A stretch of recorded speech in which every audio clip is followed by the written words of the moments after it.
青山宗有令，自今日起，青山宗外3000里内禁止随意出入，非请擅入者，格杀勿论。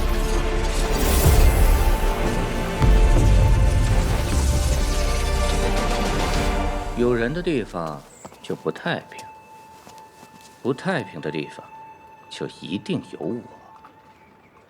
世间没有一顿火锅解决不了的问题，如果有，那就2顿火锅。现在这句话，在我们名都很流行，说是从朝歌传过去的，但我却觉得应该是益州。你也知道，名都那地方终年都不见阳光，潮湿阴冷，谁不喜欢吃火锅？这个男人叫殷三，你们地上的人阴天喜欢吃蘑菇第3，一个莫名其妙装腔作势，又看似极其普通的民不妖人。我现在就想吃。看到他的第一眼，我就觉得然后回去吹他有嘘问题。这有什么错？行，这位师妹，我承认自己留下来就是想看热闹，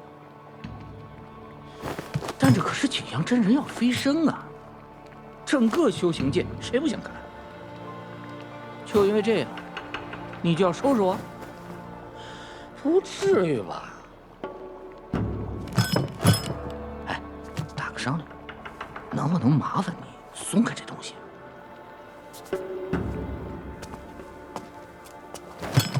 就算你不放我走，但也让我先吃2块。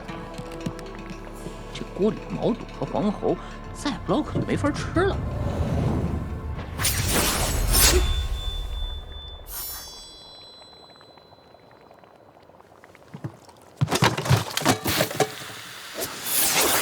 名不妖人来我青山宗招摇，死有余辜。千世万福。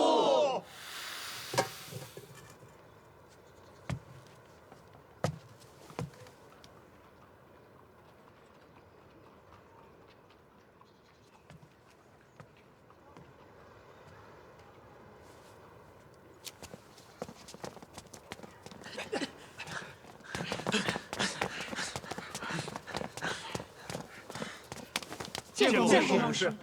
景阳师叔祖飞升在即，如此紧要关头，怎么还能让名不妖人在此招摇？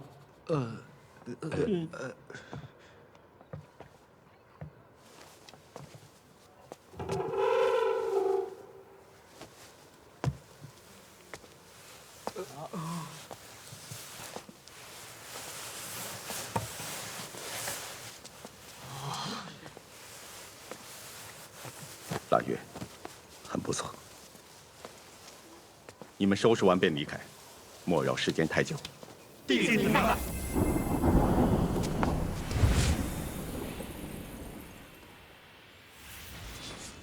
你们快看！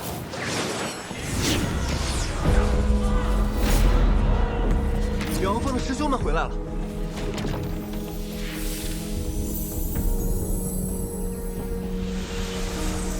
这是果城寺的禅子，禅子也来了。那玄灵宗的老太君呢？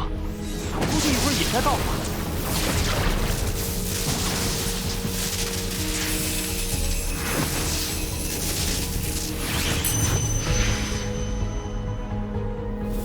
想不到景阳师叔祖飞升竟有这么大阵仗。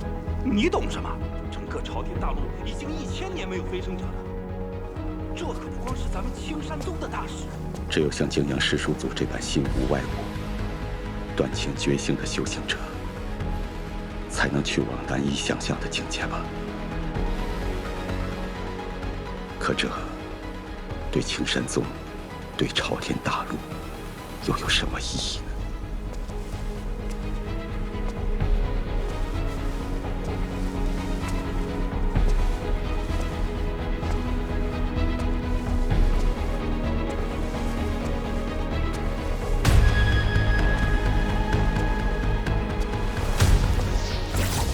大祭司，还有祖伦师叔祖飞升。掌门出现了！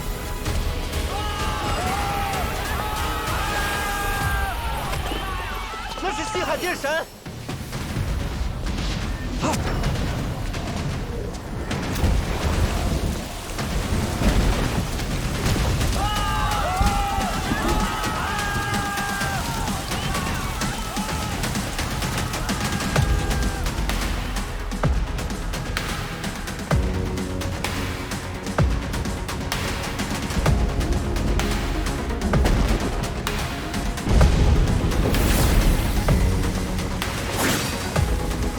斩天！难道师叔祖要用自己的剑强行展开一条通天之路？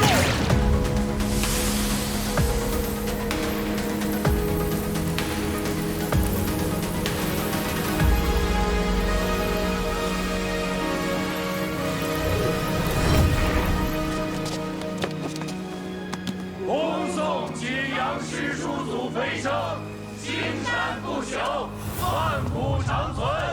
恭送景阳师叔祖飞升，青山不朽，万古长存。恭送景阳师叔祖飞升，青山不朽，万古长存。恭送景阳师叔祖飞升，青山不朽，万古长存。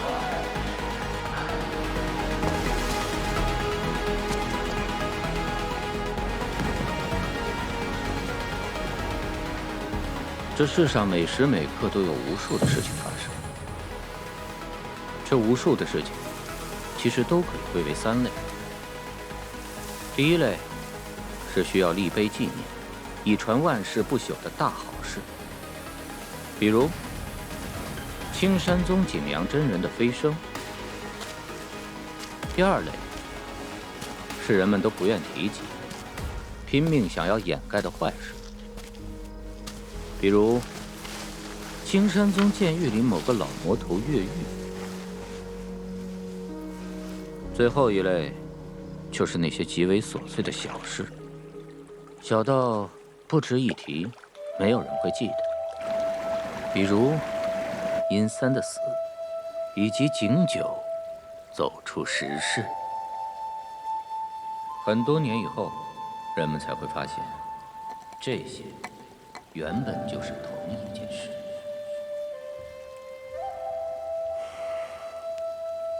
真烦，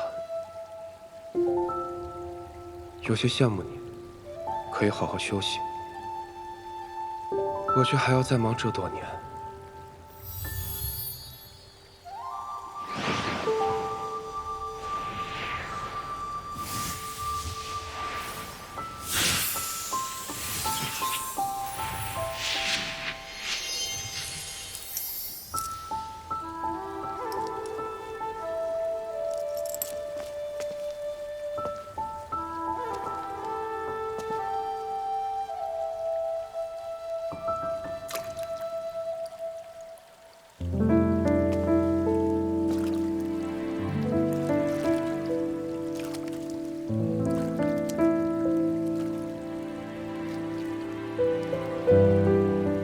人不可能2次踏进同一条河里。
哎呦，哎，这娃怎么生得这么尊啊？他不是朝歌城里的公子吧？可不能瞎说。我看他把一飘飘一身仙气，莫不是仙师吧？哎，可算了吧，仙师能来咱这穷乡僻壤？哎，别说了，别说了，村长来了。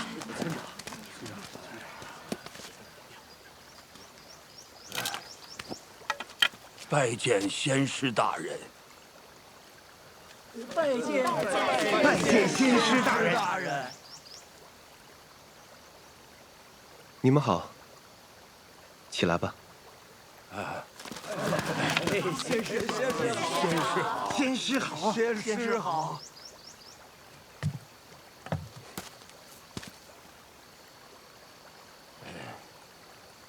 我要在这里住一段时日。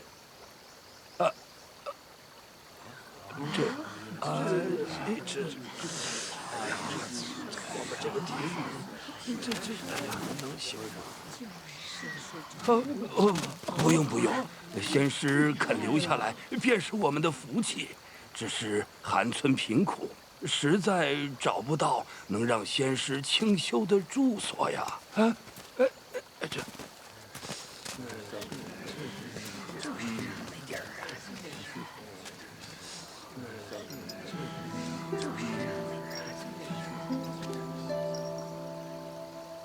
你住哪里？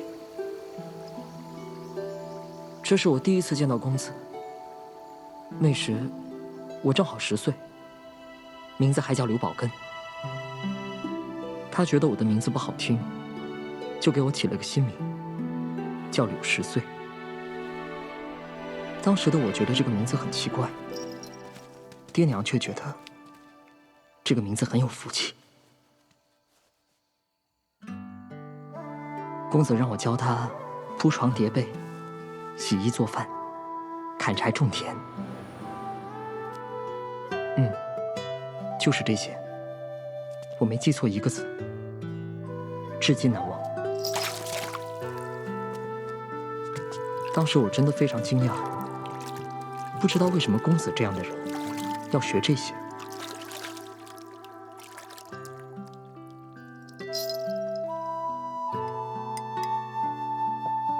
然而，更加让我惊讶的是，所有的这些事情，公子只是看一遍，就做得比任何人都好了。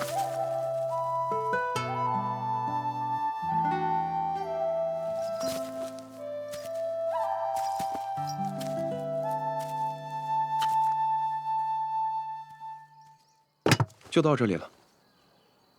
啊？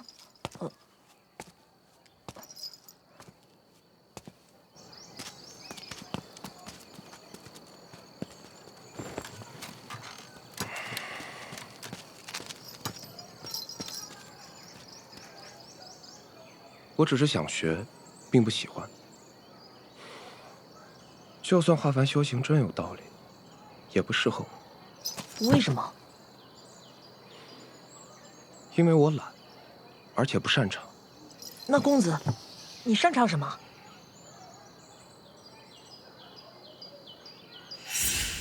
切断。难怪您切菜切得那么好。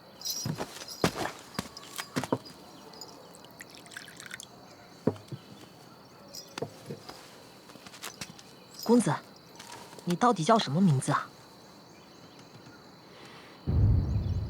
景九。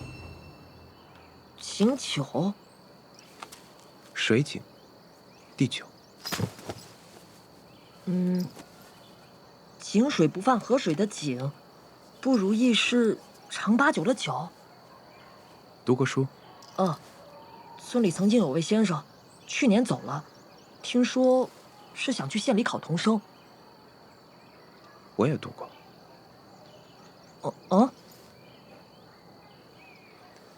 不懂就来问我。谢谢公子。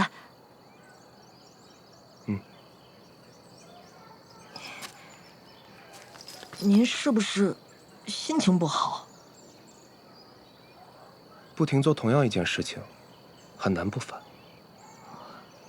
如果那件事情是吃肉的话，明天开始，换我教你吧。花开花落，不过是天地秩序的周而复始而已。日升月落，循环往复，不过如此。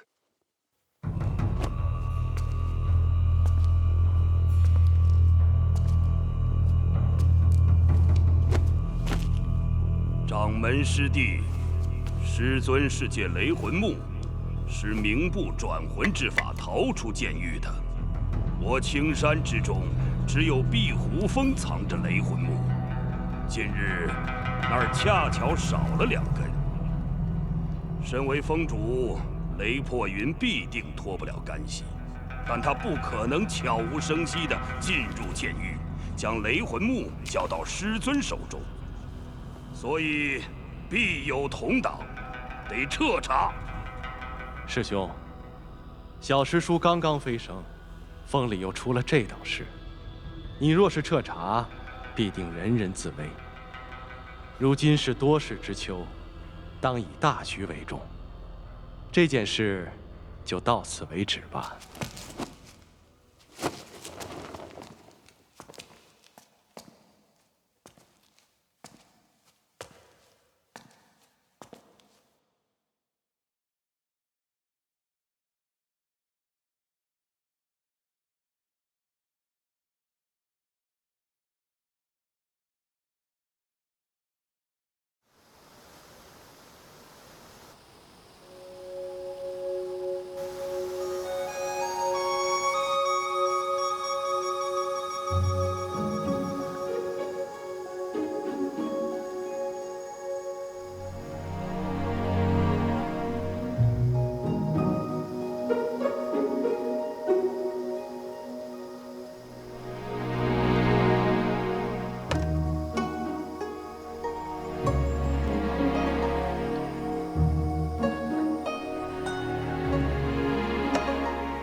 最后2次，呼气早了。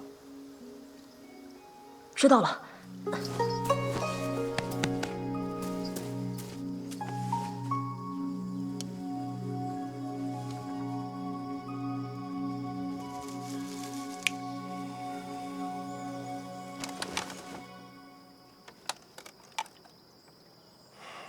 还是有些不习惯呀。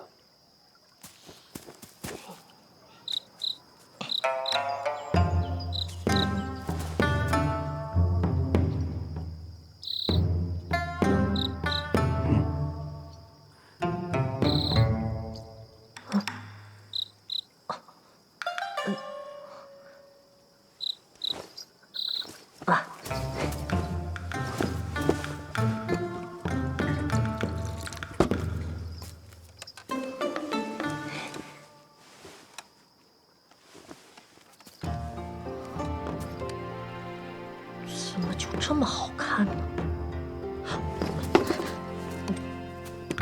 公子，您不是睡觉吗？怎么还睁开眼睛了？我在推演今后3年。那您平日里都在摆弄的那一盘沙子，是在做什么呢？我在推演今后3000年。3000年？如果你冥思苦想，耗尽心神，用无数时间写了一篇极佳的文章，觉得此生再也写不出这般好的文章，结果却不慎让纸稿落入灶中，被烧成灰烬，你如何想？不敢想，想着便心疼。不是疼，是痛，很痛苦。那个人只能重写了。是的，除了重写还能如何？可是原来文章里的精彩词句，还有那些精妙典故都记不起来了，怎么办？记不起来自然就不重要。记不起来的词句典故，如何谈得上真正精彩？再写一遍，必然是篇更好的锦绣文章。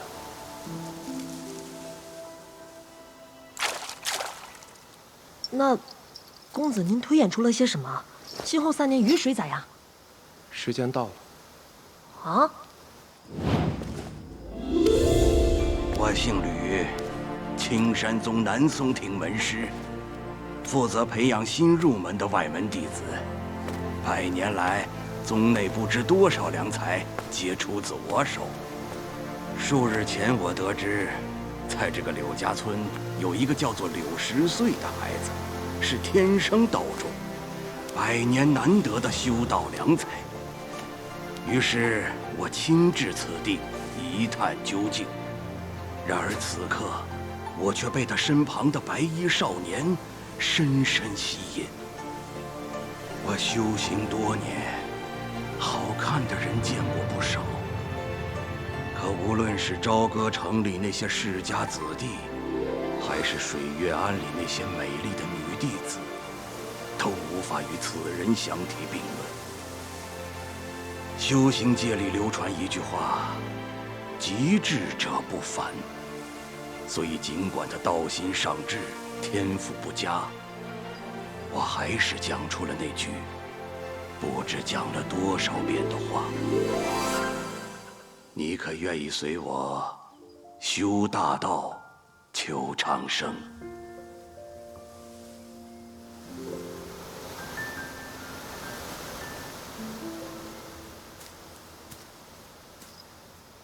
难道这样就行了？那位仙师不需要时间看看我的品德？心性。对，就是这个词。修道当然只看天赋，心性随年月而变，如何看？难道你还真以为仁者无敌？难道不是吗？书里都是这么说的。当然不是，无敌者才无敌。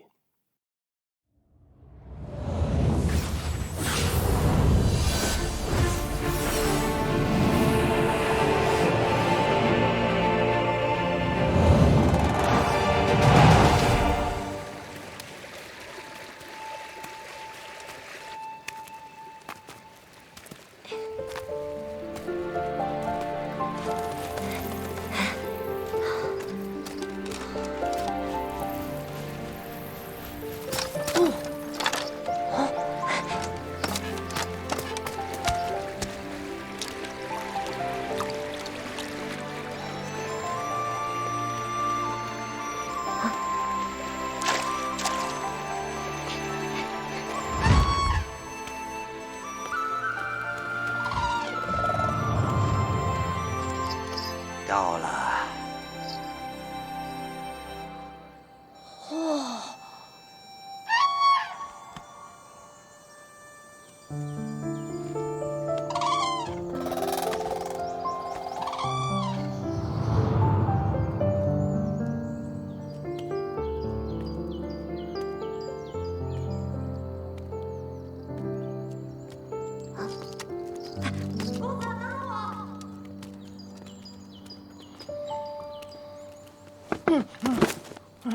吕师兄回来了。想着如此良才，总要早些送进宗门才能安心呐。赶路急了些。师兄这话好生夸张啊！我倒要瞧瞧你到底觅了一个怎样的天才。这是我派南门登陆仙师明兴国。入内门之前，你们要呈师书。明师叔。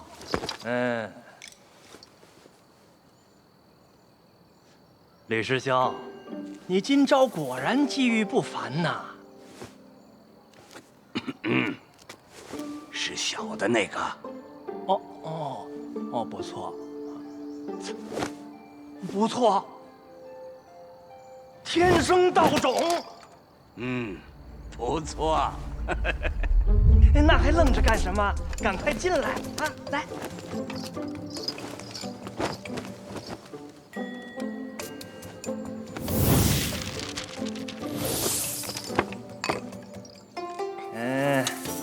姓名？60岁。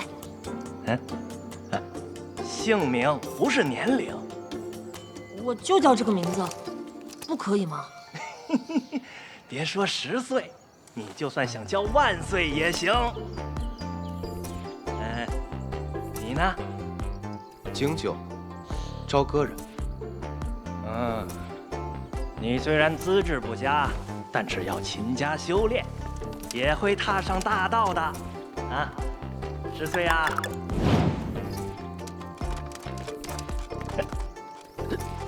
这是什么情况？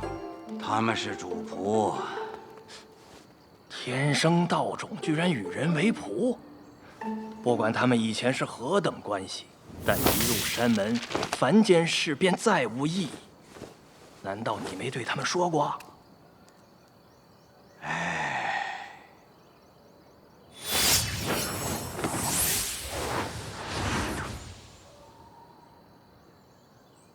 今年听说知道今日会交系统是有交件，我肯定也能。是了，别说了。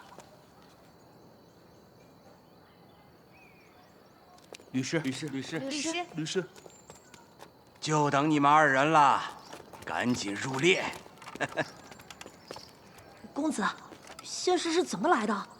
路上没见他超过我们呀。哇，这人好帅啊！跳的公子好帅，长得这么好看。哇，快看，这谁呀？好身材，好俊啊！叫什么姓氏？不知道。哇，这人怎么这般好看？这张脸是怎么生的？气度也不凡，说不定是招得来的贵族子弟。你不觉得他的耳朵很怪吗？好可爱啊！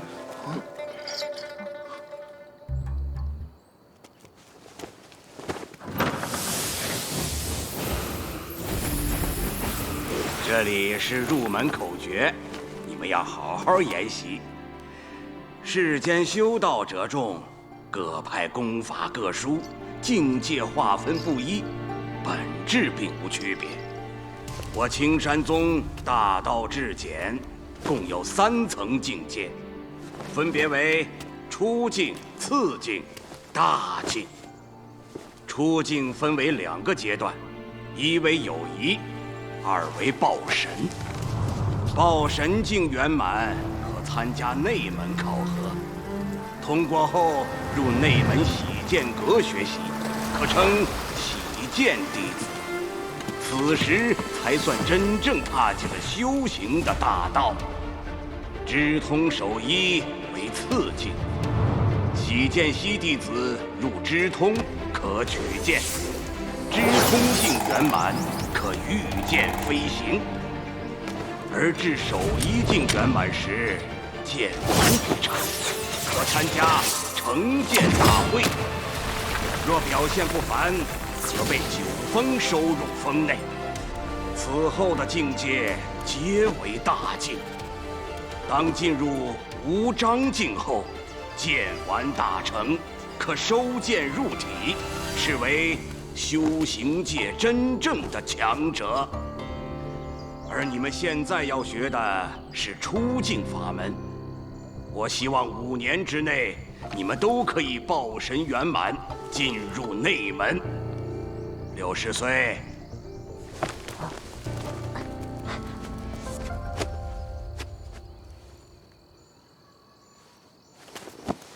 您叫我？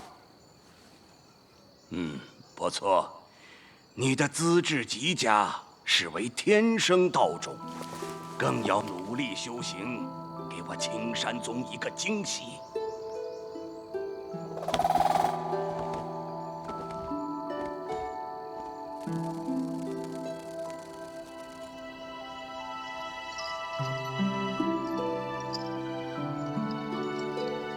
他是天生道种啊？不会吧？咱们青山宗天赋异禀的弟子无数，可这些年里也没出现几个天生道种啊。是啊，除了赵腊月师姐，便只有天光峰上那位，由掌门大人亲自收为关门弟子的卓师兄了。刘师弟，我叫薛勇哥，你可以叫我薛师兄。哦，对了，我们每个人都会有间小院歇息，你准备挑哪间呀？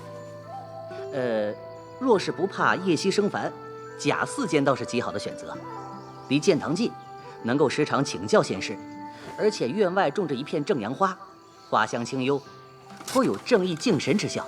与我等修行颇有裨益。薛师兄，谢谢了。各位师兄师姐，请让一下。公子，等等我。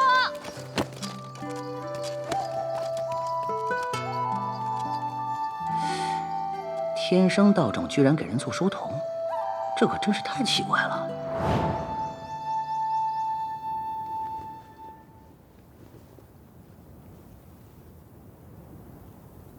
转身未曾万物空，只是已经多少年。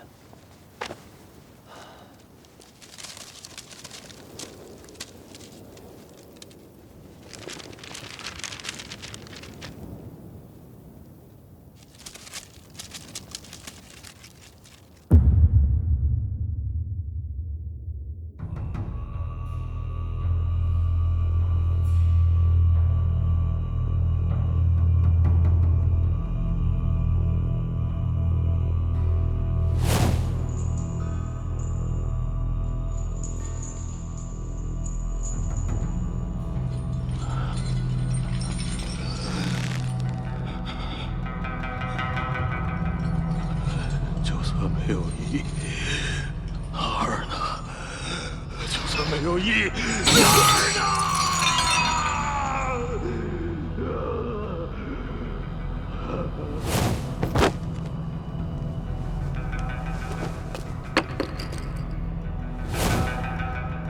掌门师弟，你究竟是以大局为重，还是心中有鬼呀？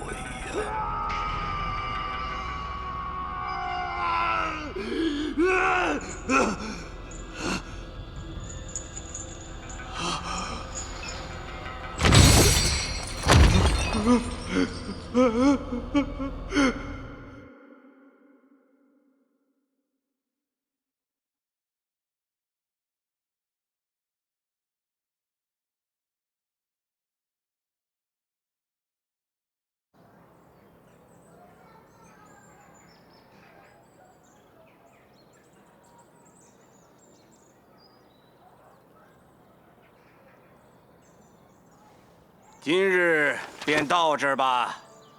多谢上师。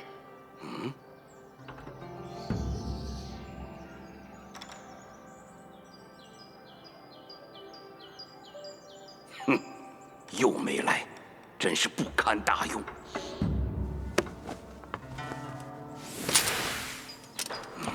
你们听着，修行之道在于勤奋。再愚钝之人，只要肯花时间精力去熬，终有一日也能成就青山九峰。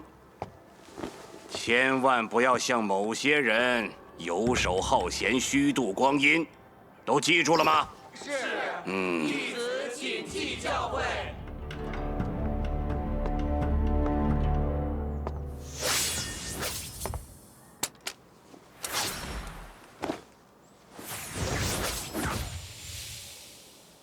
在外门有一个规矩，弟子们会将修行时遇到的问题一一列于纸上，弟子之间也会将这些问题拿出来彼此讨论。这个柳师弟虽出身低微，但悟性极高。其实，一旦踏入修道的门槛，便是仙凡殊途。若是资质不佳，就算出身再好，最终也只能是碌碌无为。柳师弟是修道天才，与我正当是同道。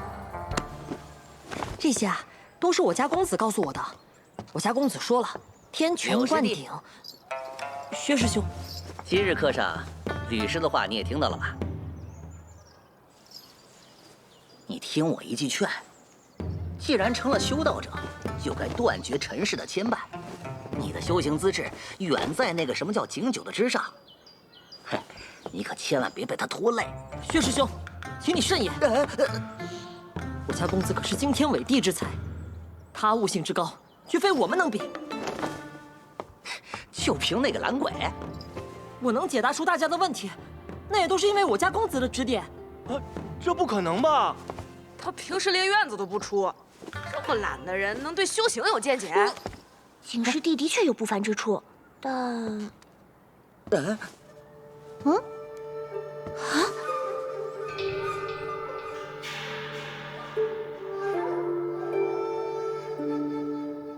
10岁，过来一下。哼，过来？你以为你是谁？还把自己当少爷？你终于肯出院子了，以后会不会经常来这里啊？我不是不肯，是懒得出去。哦，汤椅坏了，你来修一下吧。好的，公子。柳师弟，既然景师弟来了，不妨让他也给我们指点指点，如何？哼，薛师兄，你别不信，今日就让你见识见识我家公子的厉害，是不是，公子？公子，我……有些麻烦。你还真是个小孩子。问题？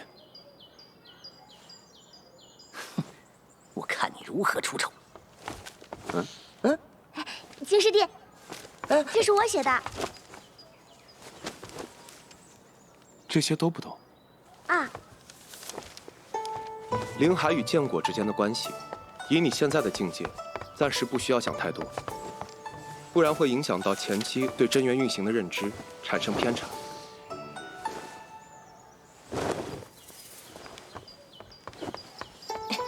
至于当作如是观，我写在了上面。哇，我怎么没想到？谢谢景师弟。不过就是多看了几本书罢了。景师弟，这是我的。法诀里的引天拳灌顶，说的并不是引天地元气，而是体意相通，如此才能感知到天地元气。你连这一步都没有做到，就想要神识离体，当然是错的。具体应该如何做，我画在上面了。啊，原来是这样。多谢景师弟指教。运气，猜呢吧。景师弟，这是我的。这是我的。我也看看吧。还有我。这句话的意思你理解错了，没可能的。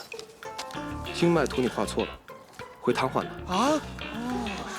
你完全搞错了，道主会哭死的。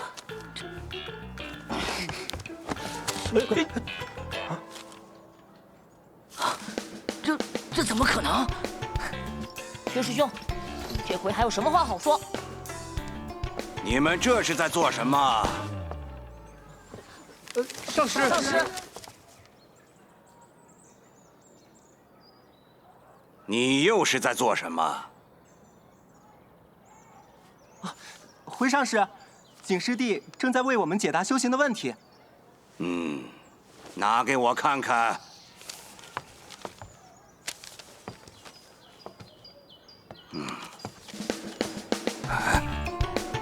这景酒悟性竟如此之高。你们可知为何我青山宗对外门弟子只予法诀，不予讲解？是因为宗门想看看你们各自的悟性，好因材施教。今日你们不知缘由，向同门请教，果而不法，但下不为例。是，弟子知道了。这法子太蠢，应该改了才是。居然说青山宗的规矩不对，应该改掉。你以为你自己是掌门呐？若是所有人都用这种方式施教，那必会错过良才。你发生什么事了？去看看。哎，在那里，在那儿，看。哎呀！莫非是赵师姐？赵师姐竟然肯御剑了！初次御剑便能破云动雷，果然不愧是天生道种。一味求快吗？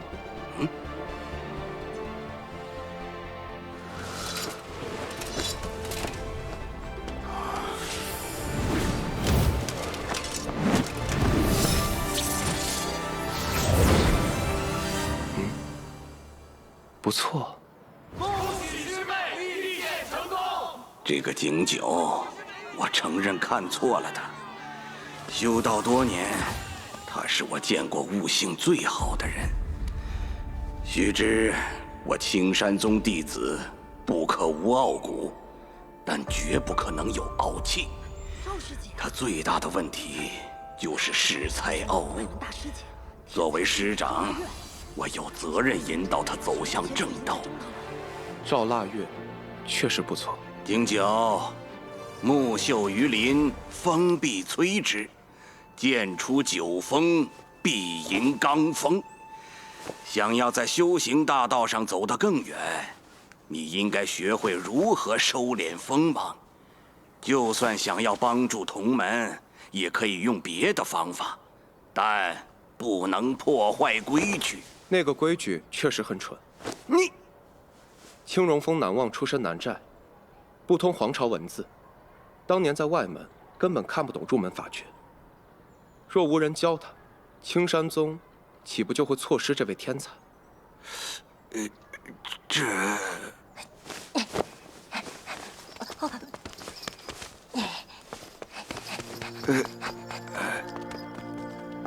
青荣峰南望峰主的身世不算秘闻，只算是轶事，但他一个外门弟子，却是如何得知？莫非景九是宗门提前布好的棋子？只是这一次落子的，究竟是哪座峰上的师伯师叔呢？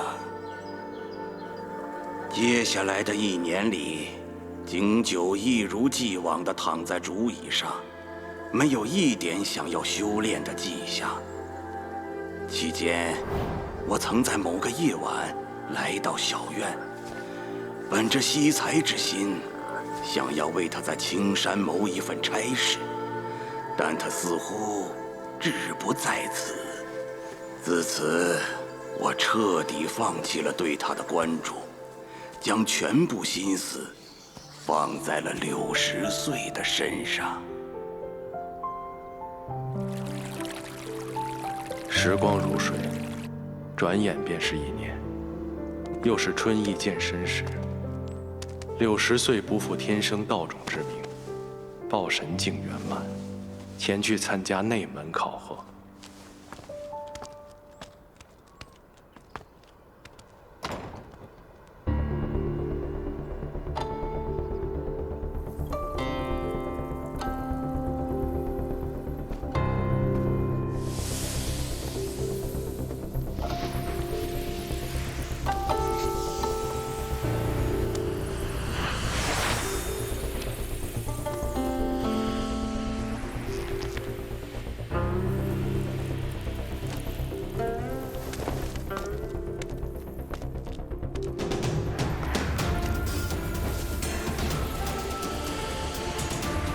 考核当日，他体内的真元与剑胎发生共鸣，那共鸣时发出的响声，在整个南松亭回荡，久久未能平息。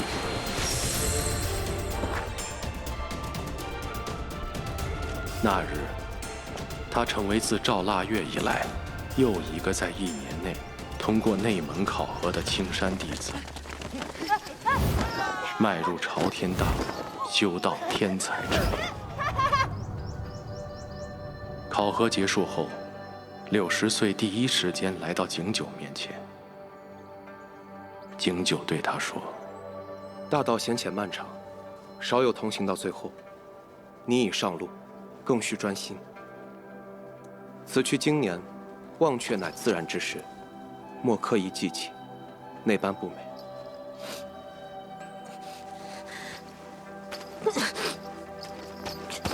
我才不会忘记。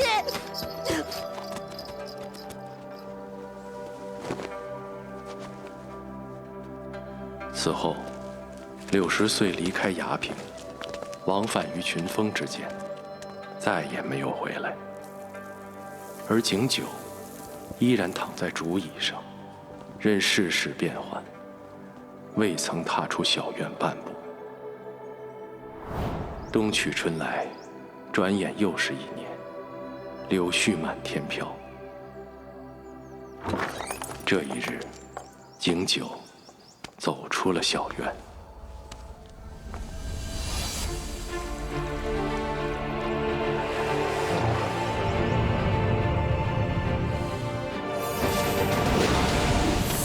快看，内门的师叔来了！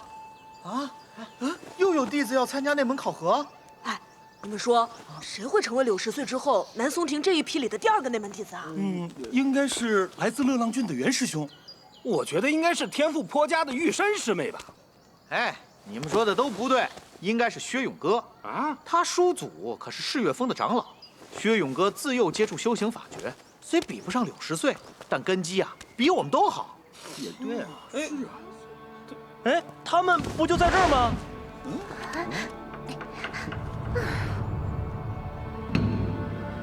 究竟是谁平日里遮掩的如此之好，竟没有半点风声？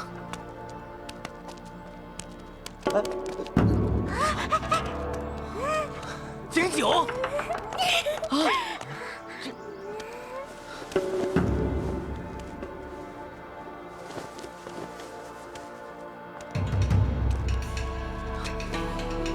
这怎么可能？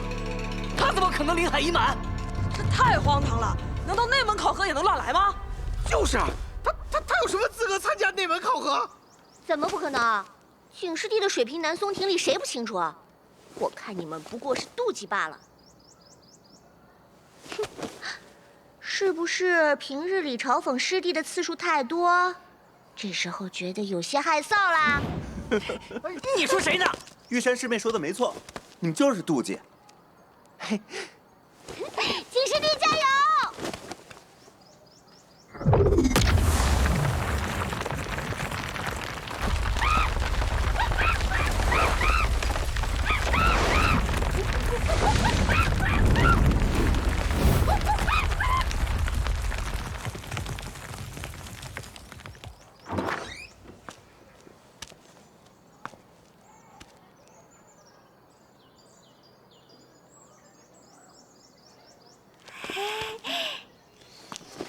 恭喜景师弟得入内门。恭喜景师弟得入内门。恭喜景师弟得入内门。呸！晦气！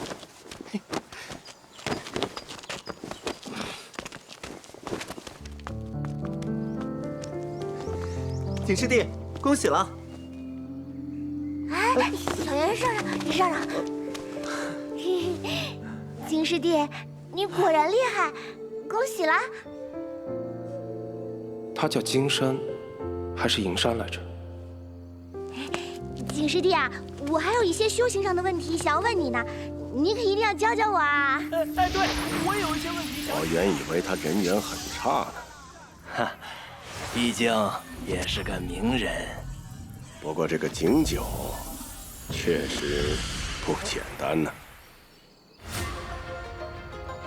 进入青山宗后第2年，景九报神境圆满，进入内门。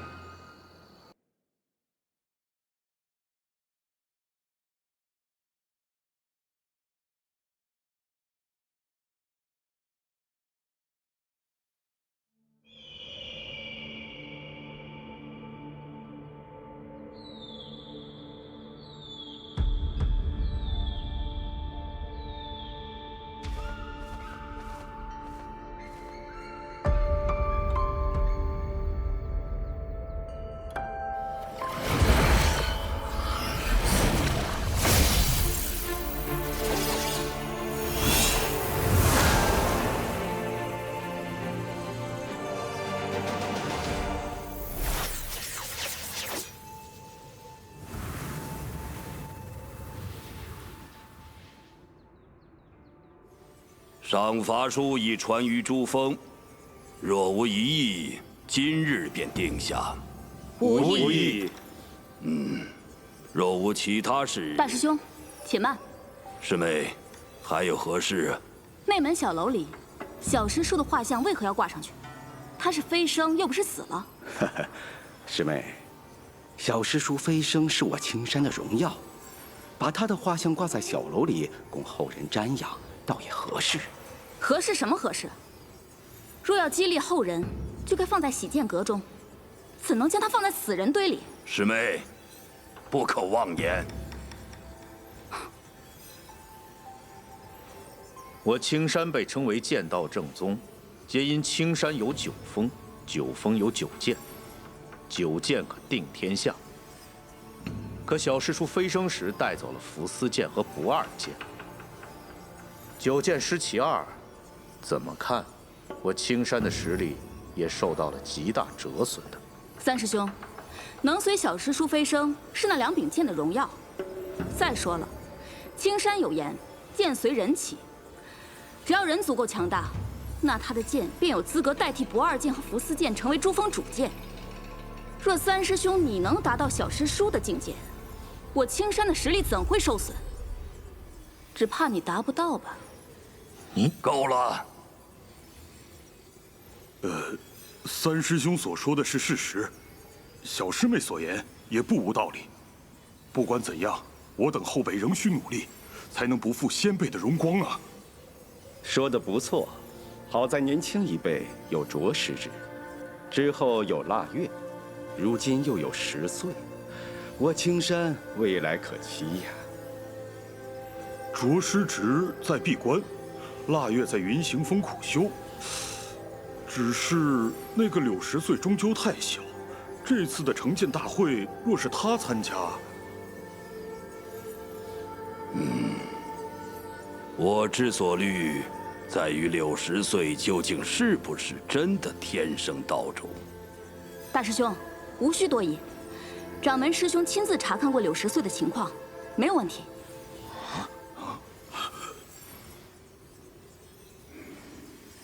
何时之事？1年前。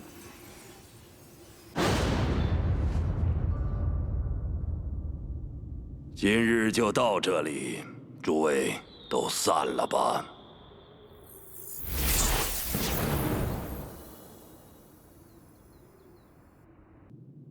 哼，我曾派人调查过这个柳10岁，入门之前，他便学过吐息之法，玉门吐息法。天光峰的秘传，果然是掌门挑中的人。天光峰已经有了着实之，现在还要这柳10岁。既然如此，那赵腊月我们上德峰，无论如何不能错过了。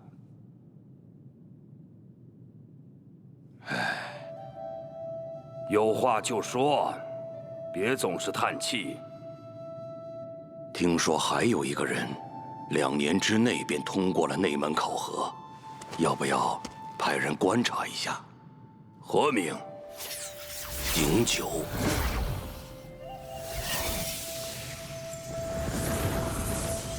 哼，那个懒鬼。想不到师兄也知道这号人。这么多年了，师兄还是最厌恶懒惰之人。我本以为今日珠峰会问起碧湖峰雷师弟的事情。哼，掌门师弟不让问，谁人敢问？就算不问，总还是要给个答案呐。就说雷师弟在朝歌城被不老林与明部联手偷袭，受了些伤，正在调养。就算没有意，哪儿呢？就算没有意，哪儿呢？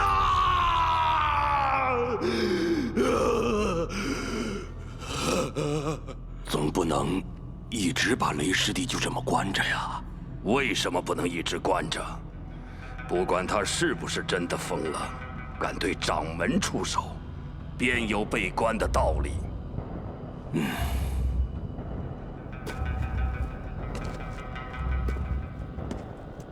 对了，还有一事。师兄，何事？内门小楼里小师叔的画像摘了吧。是。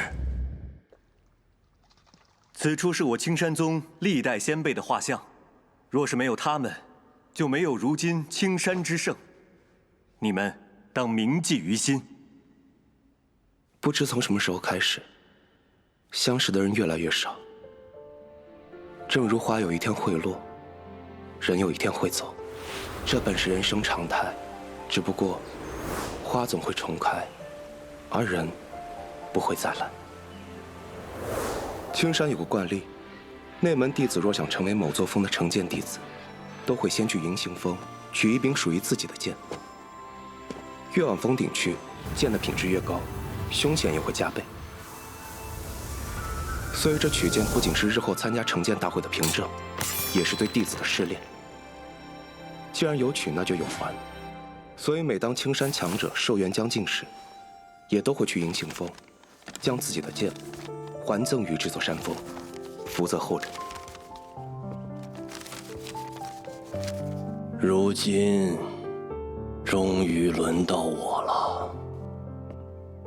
人呐，一旦上了年纪，就喜欢回忆过去。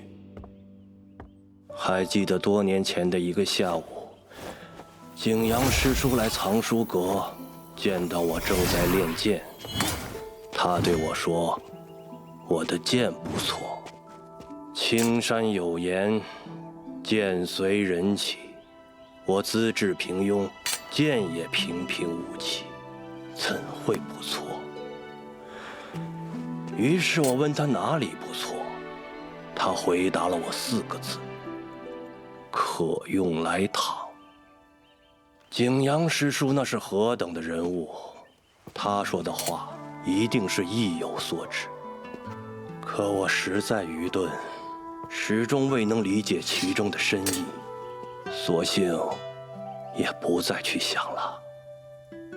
自那以后，我如往常一般在藏书阁整理典籍，这一坐竟是300年。我也从墨师弟变成了墨师叔。说来惭愧，300年来修行荒废，大道无望，而我也走到了尽头。都说大道无情，景阳师叔，您是不是早就忘了我这个天赋不佳的师侄？你的剑怎么样？不错吧？要不然，我取了。景九，不可无礼。莫师叔，年轻人，我不知道你是怎么猜到我准备剑归青山的。不过，上一个说我剑不错的人已经飞升了。想取我的剑，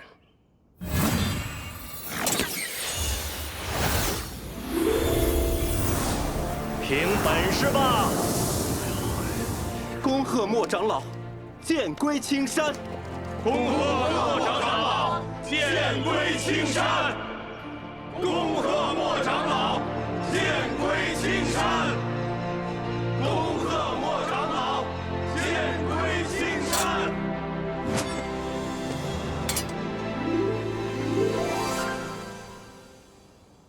你激起了莫师叔最后的骄傲。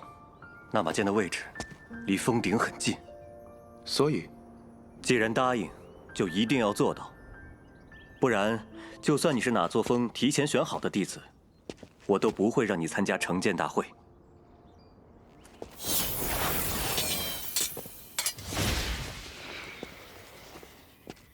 哎，你不是说要去取莫师叔的剑吗？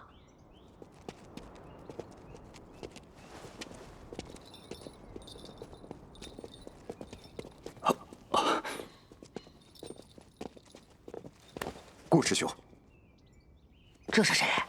你不知道吗？他是洗剑阁的授课先师之一，两望峰上的3师兄顾寒。啊，两望峰，那儿可是汇集了青山最天才的年轻弟子啊！公子，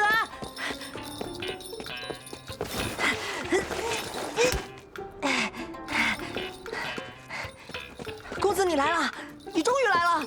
柳师弟性情平时低调，我还是第一次见他这样。没错没错，真是出人意料啊！这人是谁？顾师兄，这人便是10岁平日里提起的公子。哦，原来他就是景九啊！你在做什么？顾师，这是我家。今日，你就要初次尝试御剑。我说过，任何事情都不能让你分心。自己过来领罚。是。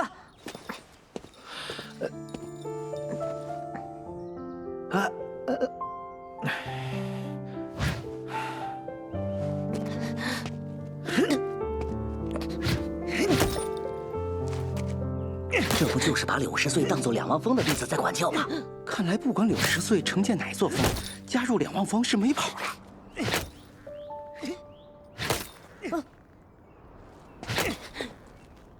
够了。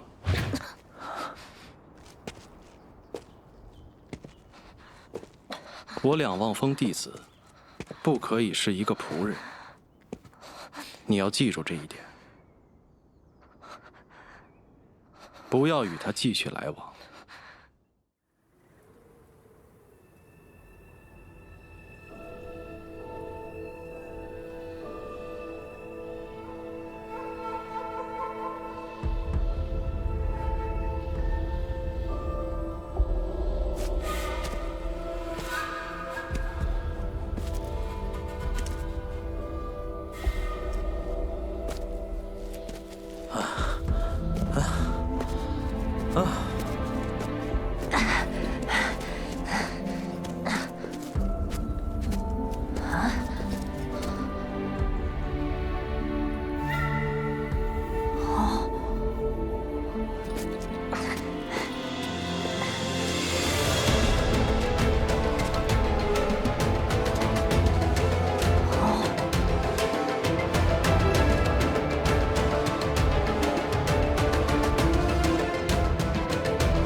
我再给你10息时间，如果你自己走不出去，我就把你推出去。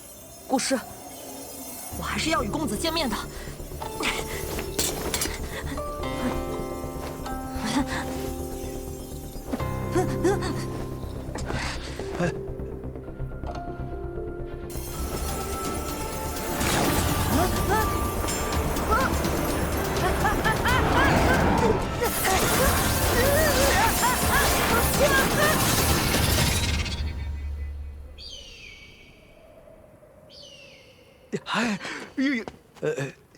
如果10岁摔死了，掌门会不会把我们逐出青山啊？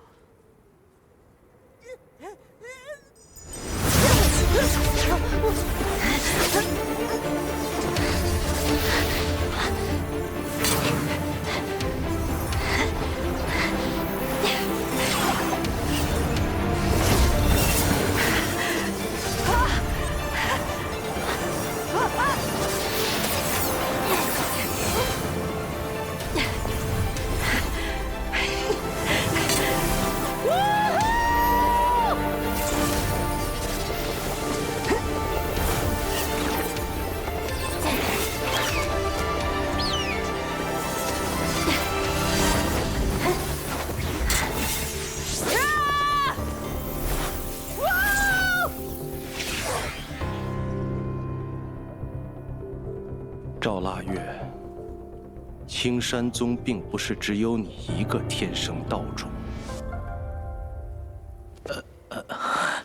腊月师妹不愿意进两望峰，想必有她自己的安排。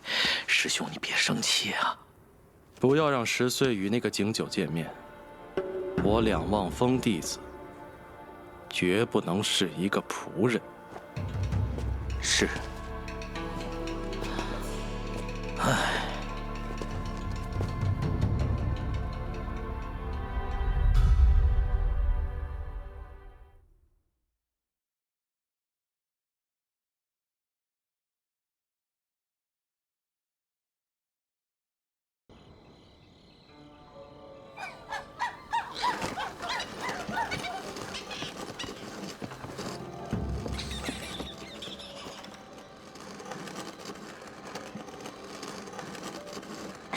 公子，你不要怪顾师兄，他是好人，就是有些严格。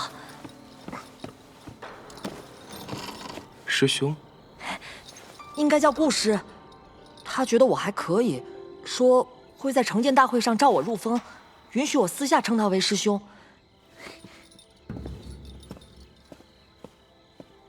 公子，我介绍你与顾师兄认识吧。以你的天赋悟性，一定可以得到他的欣赏。到时候，我们就可以一起修行啦。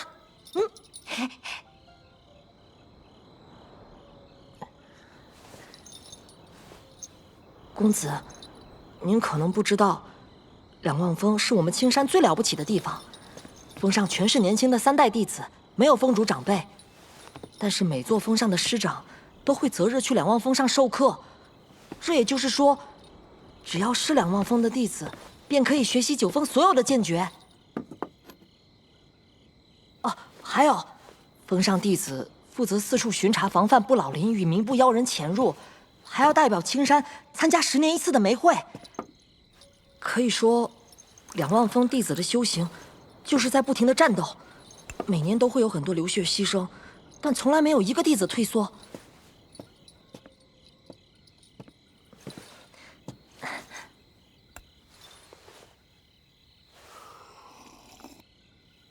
我确实不感兴趣，因为我不喜欢两望峰。啊？还有你那位顾师兄。顾师兄这么好的人，公子为何不喜欢？那两望峰呢？青山弟子怎么可以不喜欢两望峰？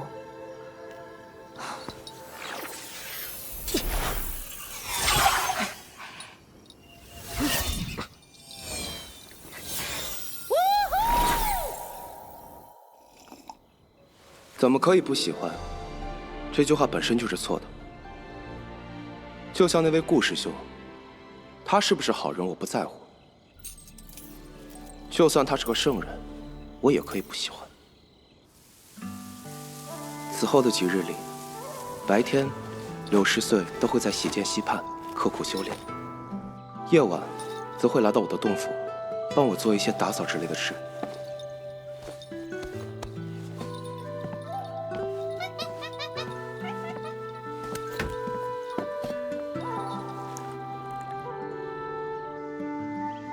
因为有青山大阵的守护，所以青山是四季如春的。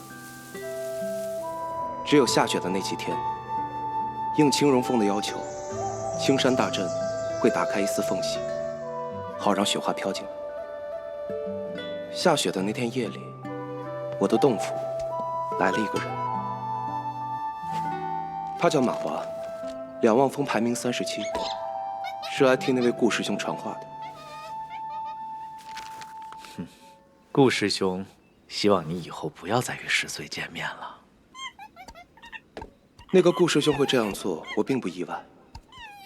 让我意外的是，他竟然来招揽我，但我没有同意。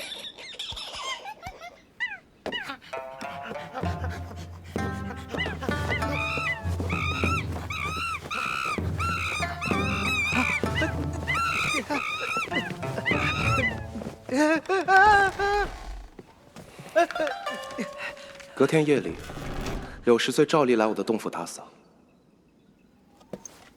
我看出来，他有一些话想说，但是又不好开口，所以等着我问。最终我们2人谁也没有开口。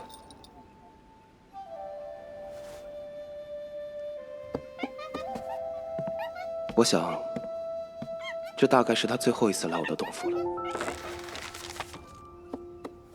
之后还有几次， ，10岁来到我的洞府外，徘徊了很久，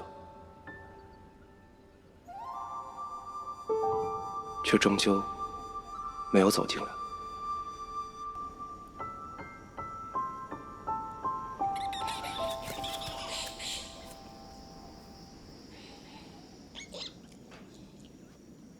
景师兄，我们入内门了。啊，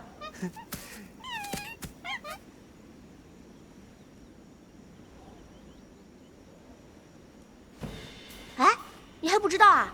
城建大会的日期已经定好了，就在明年初春。这次的城建大会，赵师姐可是备受期待啊！据说就连别的宗派都在议论，他会选择哪座山峰城建呢？除了赵师姐，最受关注的就是柳师兄了。如今他建完已成，手艺竟圆满。若是城建成功，他将会成为有史以来第2年轻的城建者。说得对。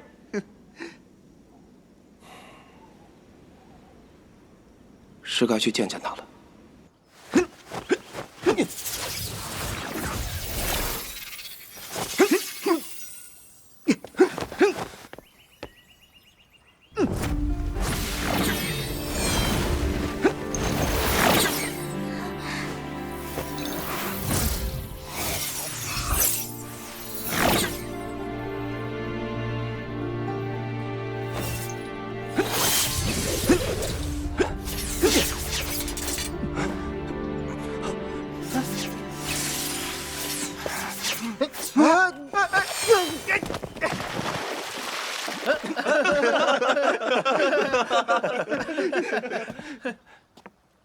那不是那个景九吗？他怎么来了？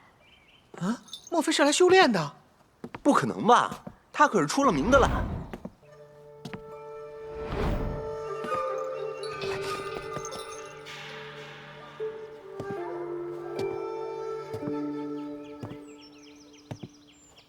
有事？不关你事。顾师，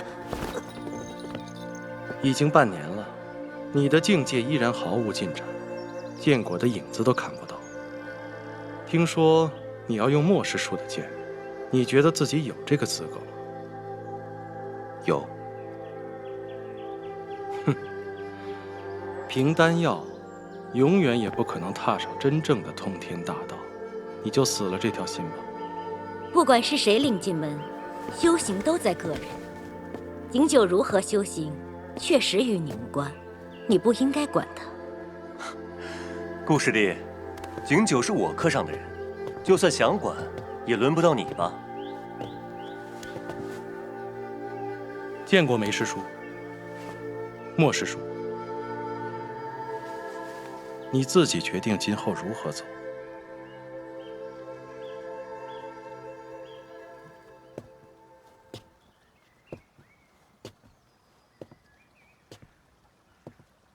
景九，你还是要再努力一些，早些把剑拿到手再说。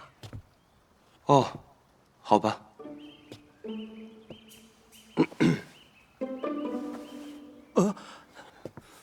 师叔，青荣峰也对这个景九感兴趣？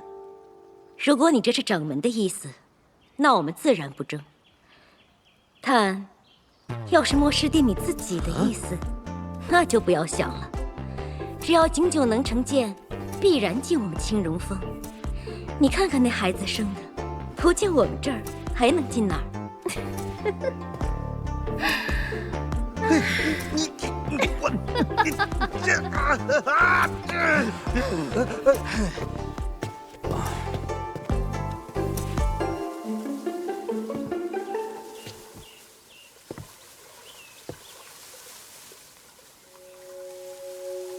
这玄气丹只能改日再交给10岁了。你自己决定今后如何走。有点意思。对我来说，无聊是一种罕见的情绪，有点意思同样如此。我已经很多年没有遇到过这种事情了，除了有些不习惯，还有些不喜。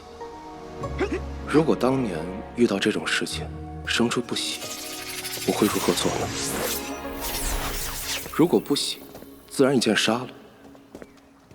当然，现在不行。那位顾师兄罪不至死，而我不是个好杀之人。更关键的是，要把对方一剑杀了，首先得有把剑。没有剑，也无法参加成剑大会。看来，真的要取一把剑了。总不能用你，而且我答应了小莫。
抱歉，我不知道有人。你是谁？景景。我好像听说过你。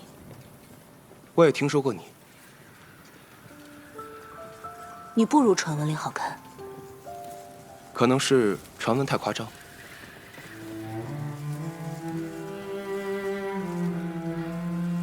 这就是我与他的第一次相见。当时我以为他不过就是一个长相好看的年轻弟子，直到后来我才发现，原来他就是那个让我心向往之的人。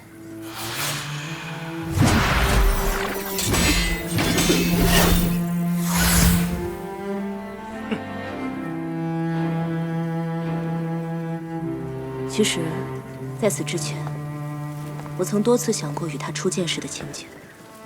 比如说成剑大会，比如说飞升仙界，因为我觉得，一个人与他生命中重要的人初次相见，就应该是记忆深刻、非同凡响的。可人生就是这样，往往越是重要的事，发生的时候就越是稀疏平常。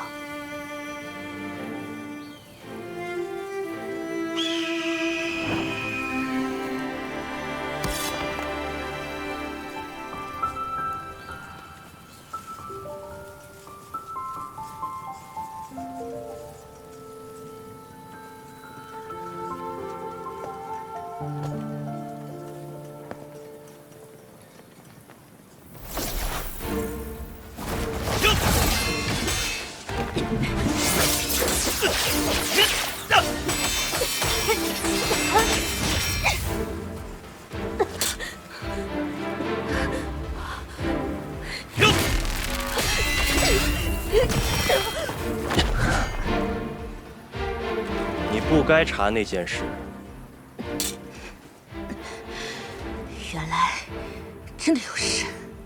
当然有事，不然封主为何会发疯？为何我要冒险来杀你？杀我？你有没有想过后果？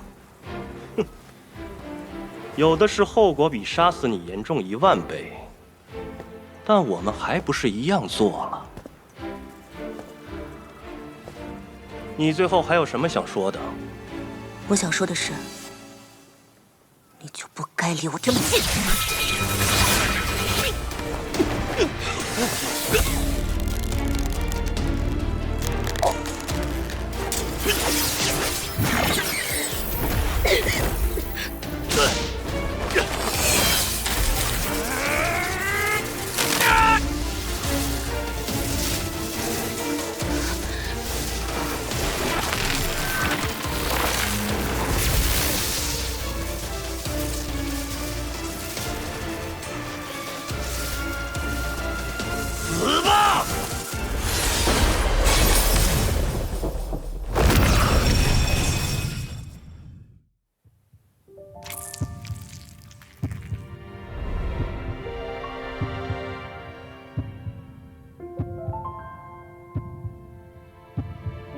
如果有机会重来一次的话，我希望与他的初见，如朝天的瀑布，如盛典的礼花，轰轰烈烈，壮丽非凡。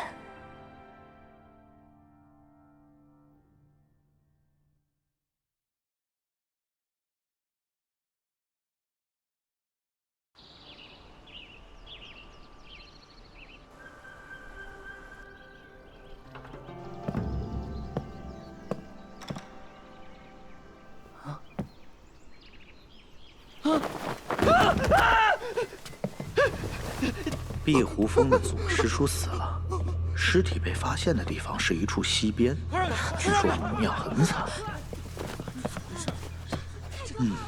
据我推断，此事若是外人所做，定会惊动青山大镇，所以必是同门所为。石长老来了！石长老，石长老。然而，尽管上阁峰派出了很多执事与弟子查案，却始终找不到任何线索。我想，他们一定焦头烂额了吧？至于喜涧溪畔的弟子们，境界低微，自然牵涉不到这件事里，但多少都受了些影响，变得沉默许多。就连平日里本就话不多的柳10岁，如今也变得更加沉默了。10岁，注意气息，稳住。不错，记住，气息稳则剑亦稳，如此对敌之时，才能保证飞剑的速度与威力，一击必敌。师兄。左师叔死亡的事情，还需要您提供一些线索啊。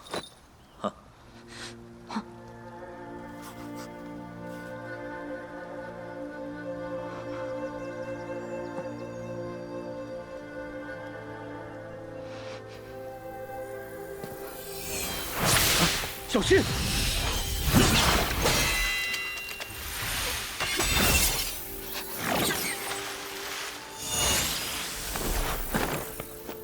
！10岁，你怎么了？是有什么事吗？师兄，我没事。真的没事？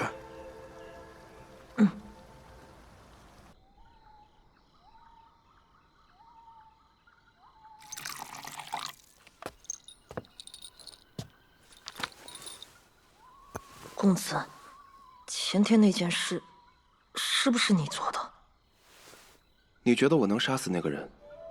昨天顾师兄他们说，那个死了的师叔断颈处很光滑，凶手应该是个有野境的高手，或者用的是一把绝世名剑。我记得很清楚，你说过你最擅长的就是切断。前天夜里我来了，但你不在这里。公子，你去哪里了？公子，我真的有些害怕。是的，那个人是我杀的。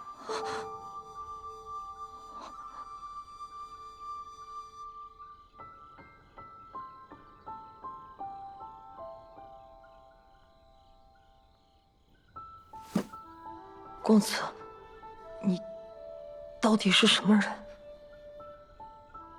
我是什么人并不重要，这件事情你可以禀报师长，或者你那位顾师兄。事实上，很久以前你就应该这样做了。我知道公子你的秘密，是因为你没有想过要瞒我。很多时候是你想帮我。你想多了，主要是嫌麻烦。你我那时候天天在一起，要瞒着你太麻烦。只是麻烦吗？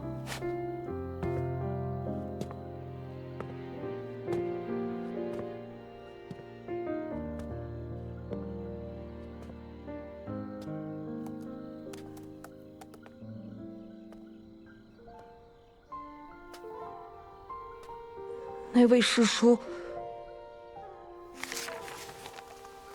是坏人吗？站在我的立场上，他当然是坏人。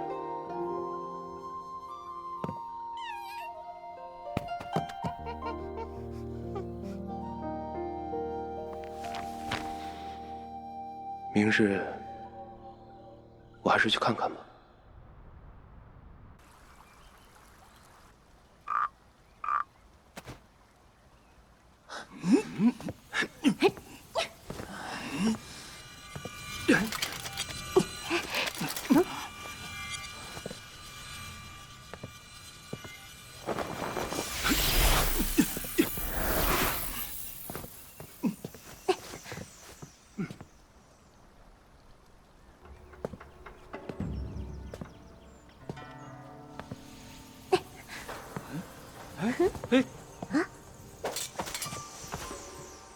他这是要去干嘛？莫非是要取剑？走走走，快去看看！走走走走。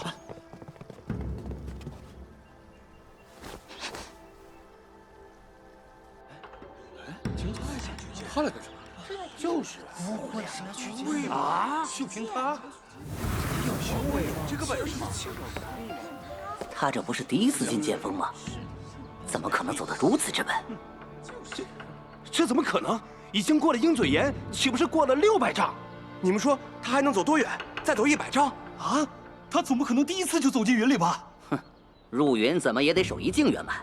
要知道，柳师兄可是花了2年才达到这个境界。他，快看！啊！景九师兄要入云了！啊！他居然真的入云了！景九师兄果然了不起啊！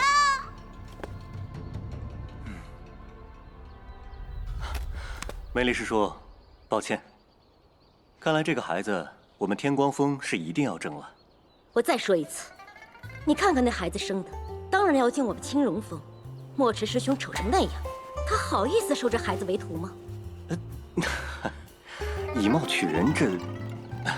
师叔，多说无益，去哪里还不得看他自己的意思。哼，那就拭目以待吧。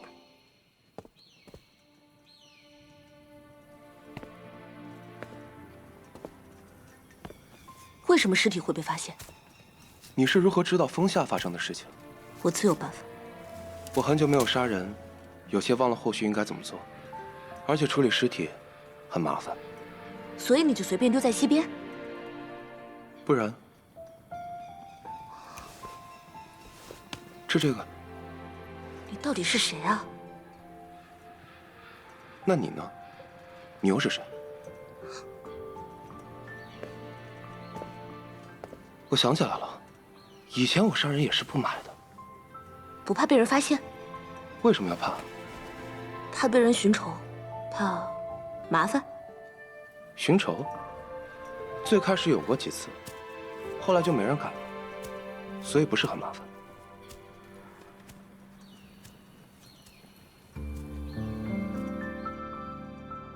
哎，他手里怎么没剑呀？就是啊，他没拿到剑啊。不都是都过了？都入云了吗？景师兄，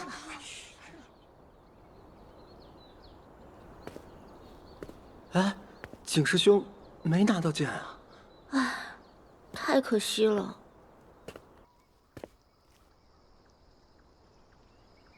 剑锋之行，还是在喜剑溪两岸引发了一场极大的轰动。不过我并不在意。之后的日子里，没有人来问我。上德峰的人也没有忽然出现，把我带去幽冷的监狱。很明显，柳10岁没有对任何人说起，人是我杀的。而以赵腊月的聪慧，应该清楚，都有秘密的2个人应该保持距离。那么这件事情，便应该到此为止。然而，我没想到事情还是出现了一点偏差。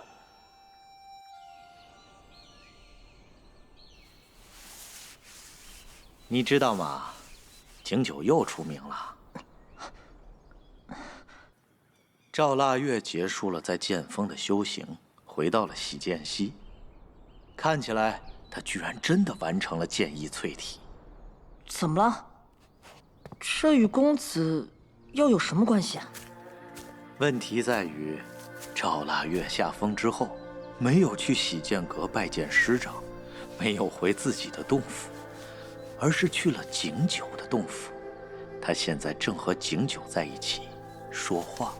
公子当然不烦，腊月师姐这样的天才去找他说话，也很正常。只是平日里公子与我向来话少，可能还是我资质不足吧。你不想去看看？嗯。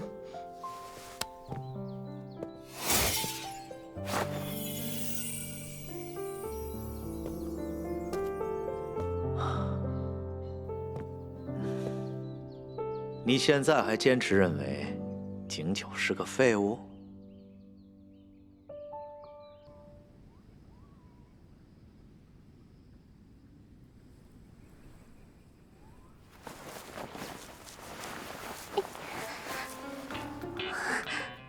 嗯？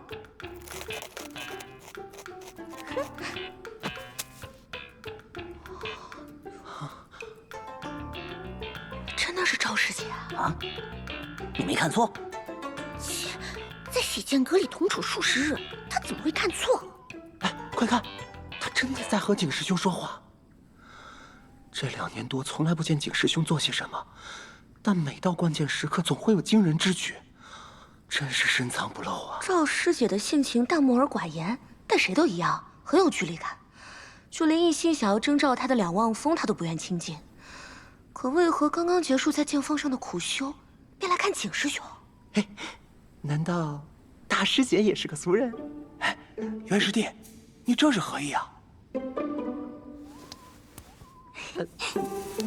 别胡说，大师姐怎么可能是这么肤浅的人？就是，玉山，好好收拾他，叫他乱说。哎呀，我错了，我错了。哼，我知道了，景九他肯定每天夜里都偷偷摸摸的修行，白天来睡觉，故意装成风轻云淡的样子。哼，不然怎么可能走进剑锋云里，还能与大师姐相识？在周学里，这种人我见得多了，真是虚伪。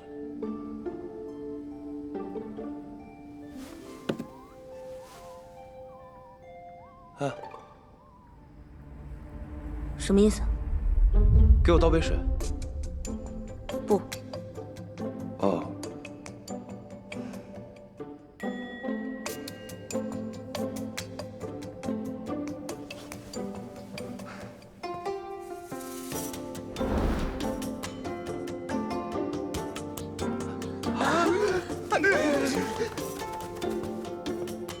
我不知道那天夜里你是怎么杀死他的，但我知道你的剑源很充沛，甚至不比我弱。我不明白，像你这么懒的人是怎么做到的？你知道我为什么愿意来青山宗学剑？因为这里从来不管弟子如何修道，怎么修都可以。我不知道你想修什么，又想隐藏什么，但你如此这般，反而容易成为众人关注的对象。刻意隐藏，我觉得麻烦。哪怕会被人发现你的秘密？没有能够永远保守下去的秘密。囊中的尖锥也不可能永远藏拙成功。我以前有过类似的经验。太阳每天都会升起，但天空里不可能一直密布着阴云。如果你总是试图不让地面的人们看到自己的光辉，那会是一件非常困难的事情，甚至可以说是很愚蠢。你把自己比作太阳，就是一个比方。青荣峰很多师姐私下都在议论我，说我很自恋。我觉得我不如你。我觉得你应该明白我的意思。你应该去洗洗头，修行而已，不用把自己搞得这么狼狈。忘了。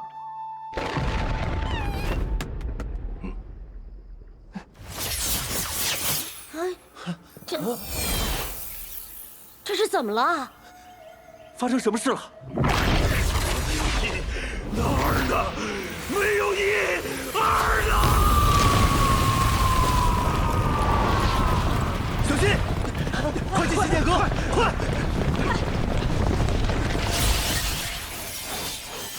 一起出手拦住他！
威能吗？元齐京已经很多年没有亲自出手了，我觉得他可能早就破海圆满，进入了通天境。他一个习剑弟子，如何得知剑律大人的事？又为何要告诉我？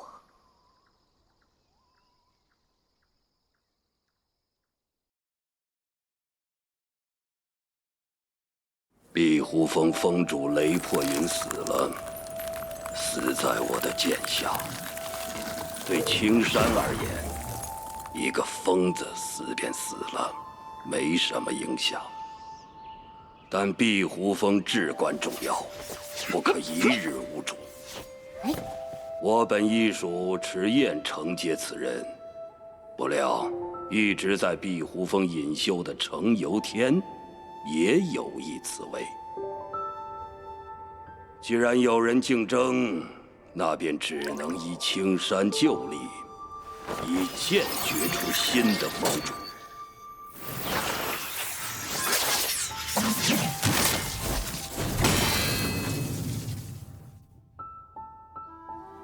最终，迟燕落败，程由天继承了峰主。我知道迟燕必然十分内疚，但对我而言，只要不是天光峰的人，谁当峰主我都不在意。师兄，抱歉，我无妨。左翼的事情查得怎么样了？两望峰那边有个消息，不过很难确定。城建大会的日子快到了，不要把事情弄得太大。这些年愿意来我们尚德峰的弟子已经越来越少了。那个景九，真的不需要再看一看？哼，那个懒鬼吗？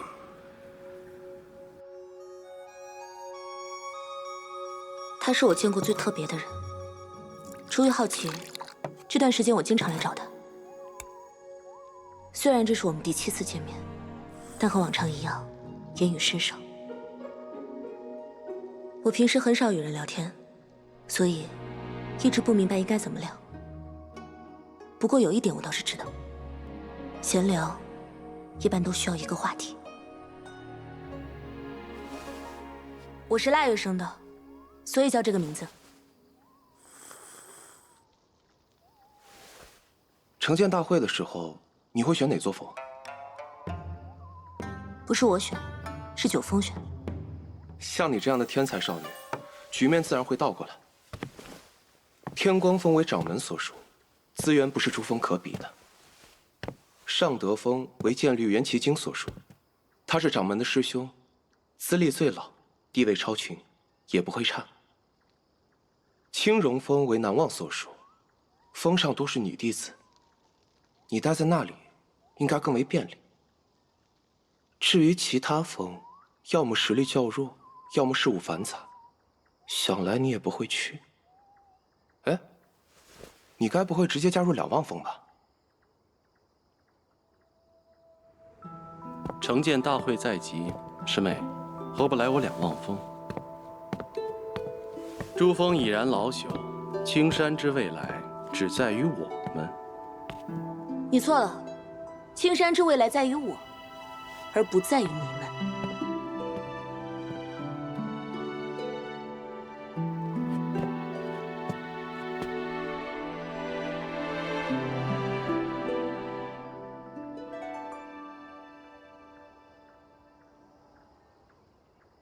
我不喜欢两望峰。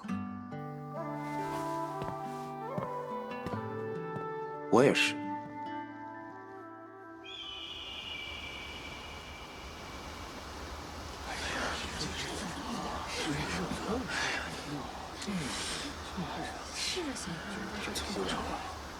到底发生什么呀？哎，对，这是想不到在世间降妖除魔的两望峰师兄，还有在朝歌城等地的各峰师长们都赶了回来。不仅如此，我还听说果城寺来了10余名僧人，朝歌城来了几位朝廷官员，与青山宗交好的水月庵、玄灵宗等地，更是派出了长老之类的重要人物。成剑大会这么受重视的？那可不，咱们青山宗是剑道第一大宗，公认的正道领袖。成剑大会虽是门内的盛会，但也足以引起各门派的注意。况且此次大会又有赵师姐、柳师兄2位天生道种参加，受到的关注只会更高。也不知道赵师姐会选哪座峰，以后我也要去她所在的峰。你就别做梦了，还想跟赵师姐同峰？能有风娶你就不错了。不知道今年水月庵会派谁来？来的会是他的弟子吗？金师兄，这里。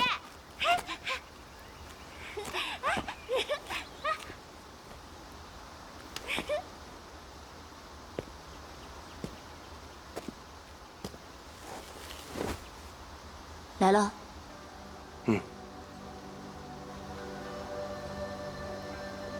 顾师兄，那家伙也来了。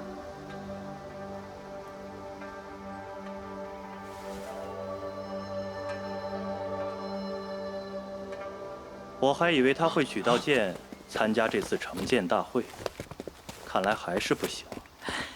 大师兄，大师兄，青儿和10岁都没问题吧？师兄放心，一切都已安排妥当。好。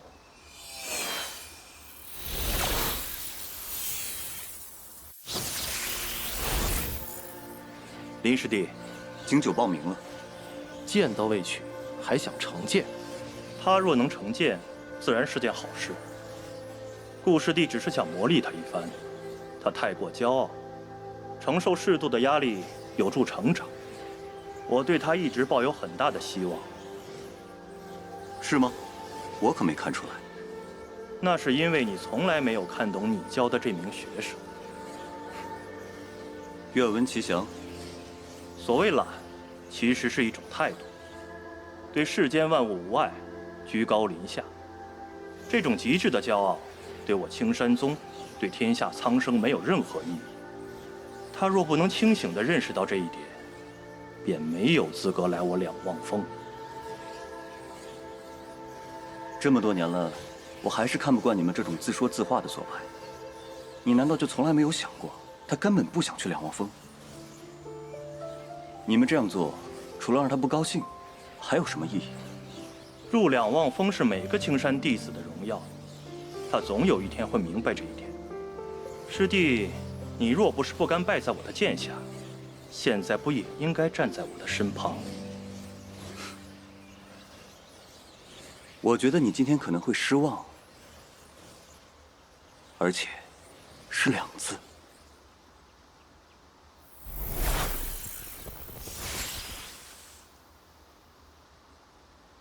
青山宗成剑大会现在开始。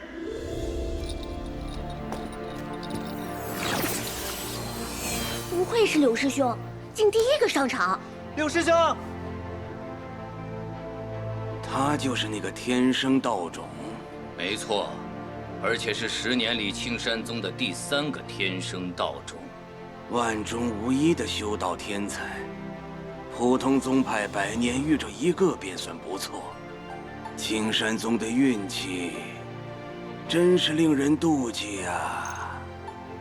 弟子柳10岁，前来成剑。试剑吧。弟子林银良前来成剑，柳师弟请指教。林师兄请。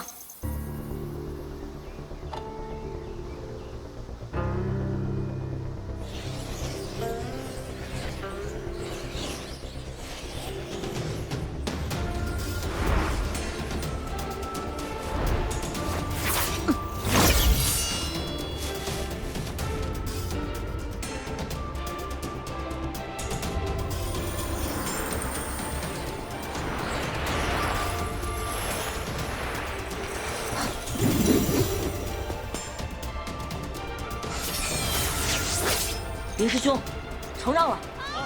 好，不愧是天生道种，你真是厉害啊！啊？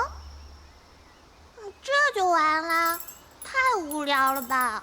你懂什么？青山宗乃是剑道大派，从来不讲究花俏，只在乎飞剑的速度与威能。真是一群无趣的人。换作是你，站在膝间，能避开柳10岁的剑吗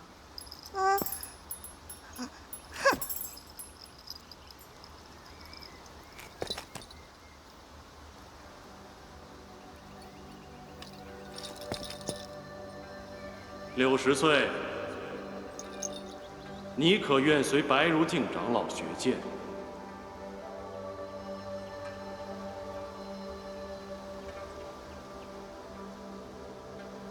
啊，翠爷，这是谁的声音呀？青山宗掌门柳慈。听说他收了一个关门弟子，从此不再收徒。不过天光峰一脉的白如镜长老，也是破海上境的强者，能跟着他学剑，这是极好的机缘啊！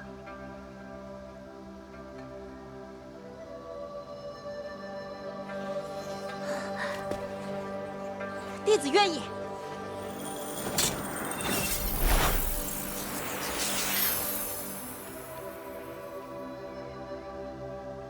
你和他之间到底发生了什么事？我不知道你还会关心这些。人都有好奇心。我也好奇，你到底准备去哪座峰？天光还是尚德？你呢？你知道我准备成剑。像你这么懒的人，怎么可能浪费时间？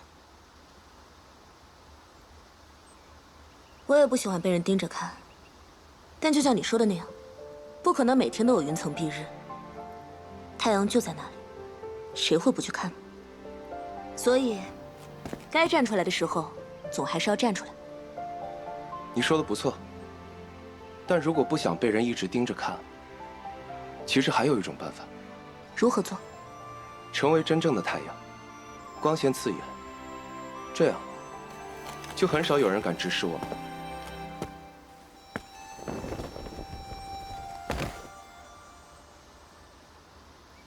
你要做什么？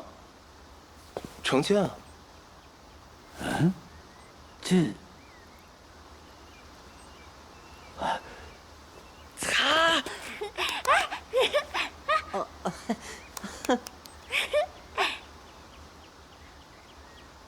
哼，这家伙连剑都没有，成个屁的剑啊！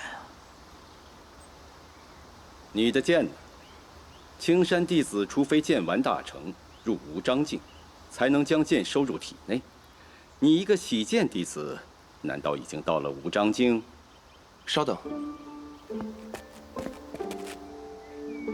剑呢？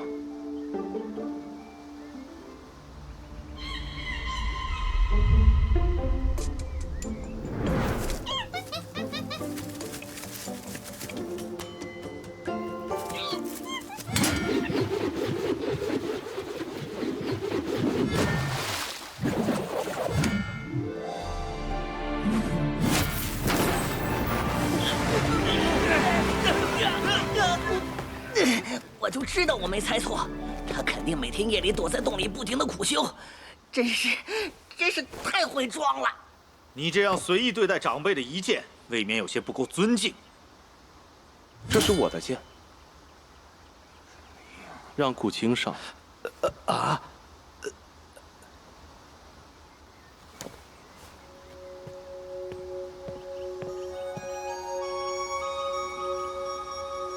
我叫顾青，过南山的剑童。顾寒是我的兄长。因为寒哥的关系，我刚一出生便被送进了两望峰，这些年一直跟随师兄学剑。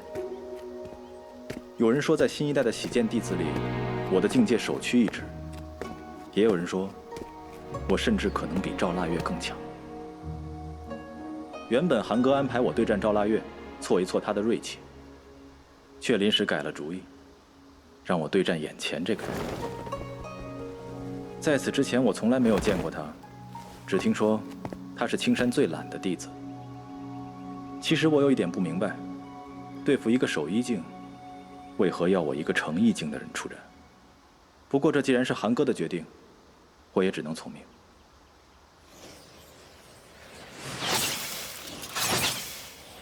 请。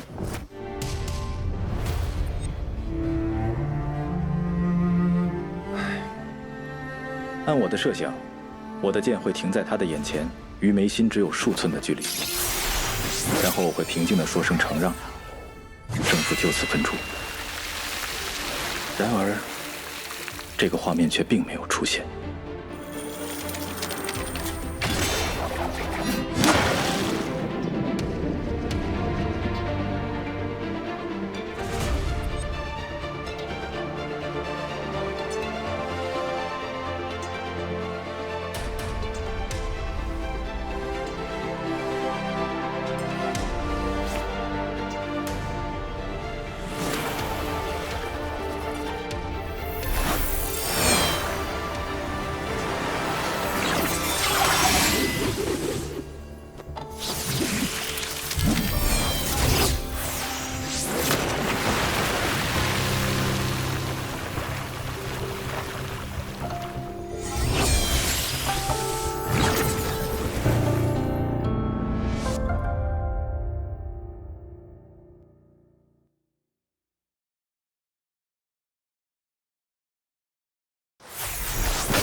一定是凑巧。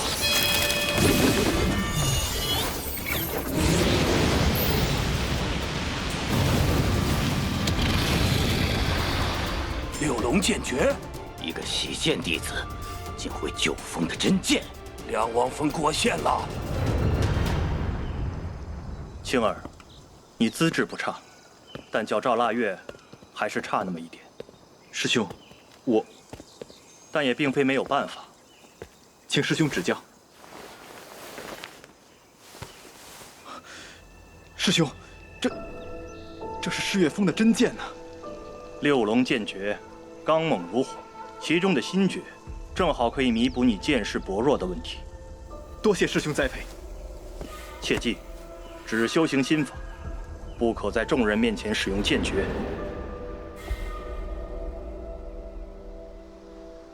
这小子怎么会使出我世岳峰的剑法？这下尚德峰可有的说了。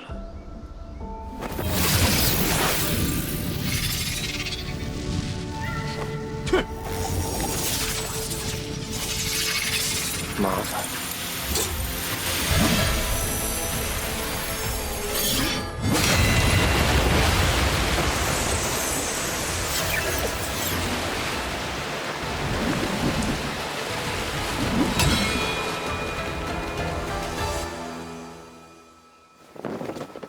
转身。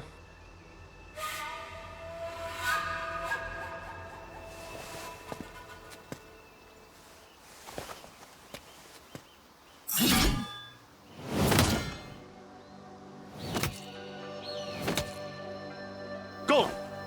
你是想要羞辱我两望峰吗？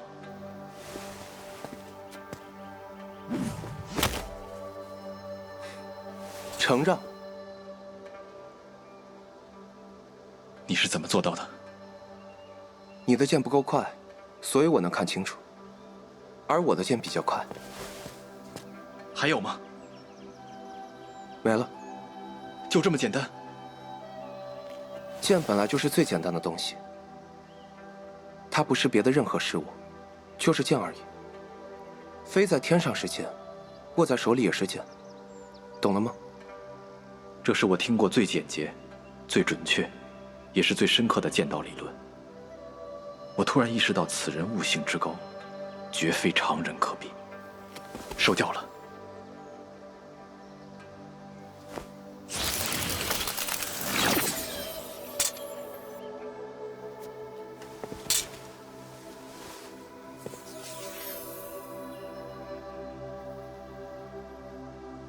他是在给你出气。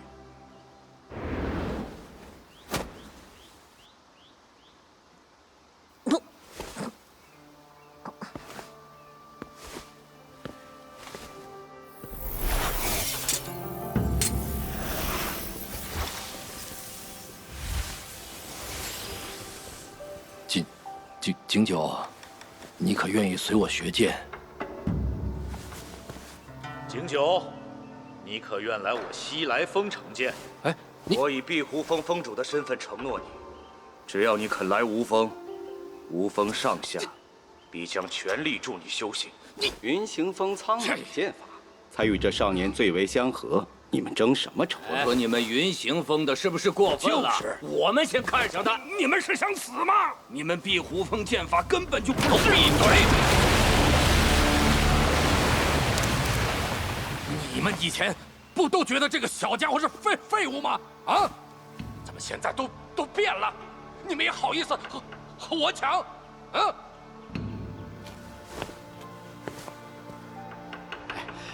景九，你知道我和这些家伙不一样啊！我可是一直都很看好你的。哼，我可没有什么不好意思，我早就发过话，景九只能是我们青荣峰的。你们谁要和我抢，休怪我不客气。我看中这孩子的时候，莫师兄，你还不知道他是谁。师妹，此言差矣。2年前，听闻南松亭外门出了位智识过人、学识渊博的弟子，当时我便令人传话吕师侄，问那名弟子愿不愿来我试月峰。景九，你可还记得此事？师兄，你那时候是要他去你峰下做个执事，哪里是这个景九仅靠一双肉眼便能捕捉到飞剑的痕迹，而且此子的剑源必定非常充沛，能以难以想象的速度挥动剑身，如此才能准确地击中顾青的飞剑，可谓剑道天才呀！也难怪这青山九峰，除了没峰主的2望峰外，其他诸峰都来抢人了。3个天生道种，如今又来了个剑道天才，这青山宗真是羡煞旁人呢。啊，翠姨，除去2望峰，不该是8位长老吗？怎么才7位啊？你有所不知，这青山9峰之中，有座孤峰名神墨，峰上只有1个人，正是前不久飞升仙界的景阳真人。可那又如何啊？这景阳真人从不收徒，没有成见弟子，所以呀，自他飞升后，这神墨峰就封禁了。当初景师兄在南松亭的时候就不一般。是啊，我还受过他的指点呢。小圆，景师兄果然不凡哎！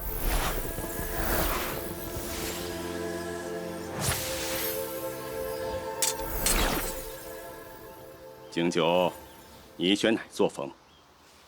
我师长，我试月峰别的没有，但要灵果可以说取之不竭。峰主那里还有好些东西，掌门都拿不到，这些都可以是你的。何不木，这个小人！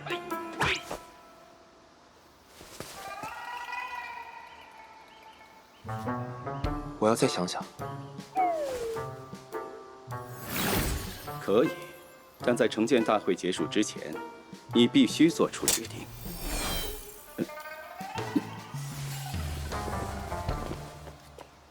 了不起，一般。你的剑道天赋能排进我所见过的人里前3。我觉得自己的剑道天赋冠绝青山。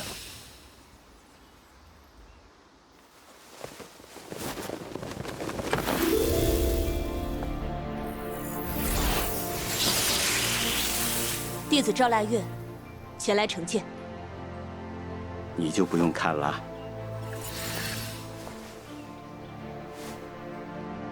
诸位，开始吧。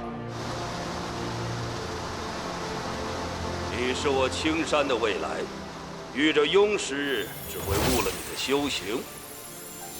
还是我来吧。多年没有收徒，甚至很少参加成剑大会的上德峰峰主袁奇经居然来了，而且决定亲自传剑。袁奇经可是青山剑律，他要亲自收徒，还有谁能与他相争啊？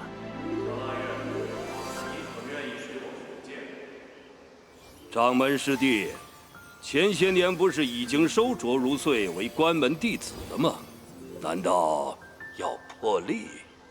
腊月受青山的背叛，遇到幽师只会误了他的修行，还是我来吧。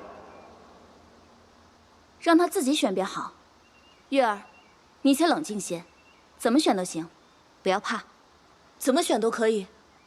不错，没有任何人能够阻止你。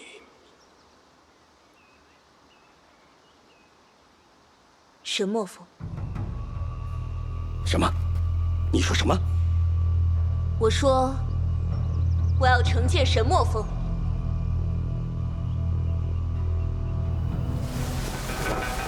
你可知道，数百年来，沈墨风一直没有参加过惩剑大会。知道，因为景阳师叔祖从不收徒。既然你知道，为何还要选第九峰？再过几年，第九峰自会新力传承。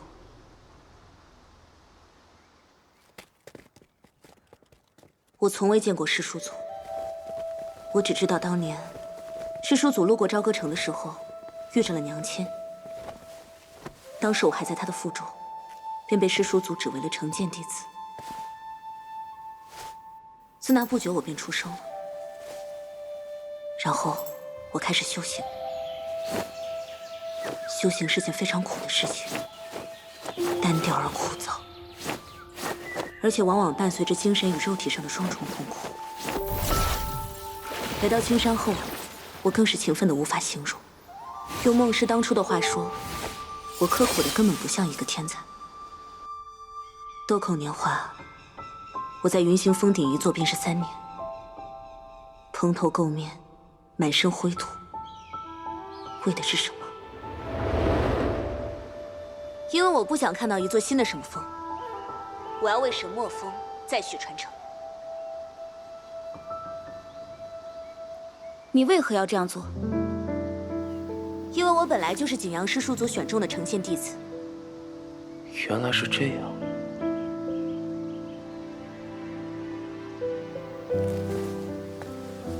他已经飞升，你跟谁学剑？伏斯剑随他而去，你又能成什么剑？依青山旧例，只要我能登上沈墨峰，拿到伏斯剑，便算成剑成功。沈墨峰自尽，除非青山大阵新开剑脉，方能打开道路。你要续沈墨峰剑脉，青山大阵自然无法助你。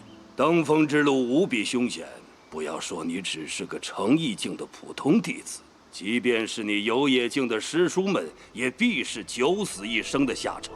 如此，你还是坚持？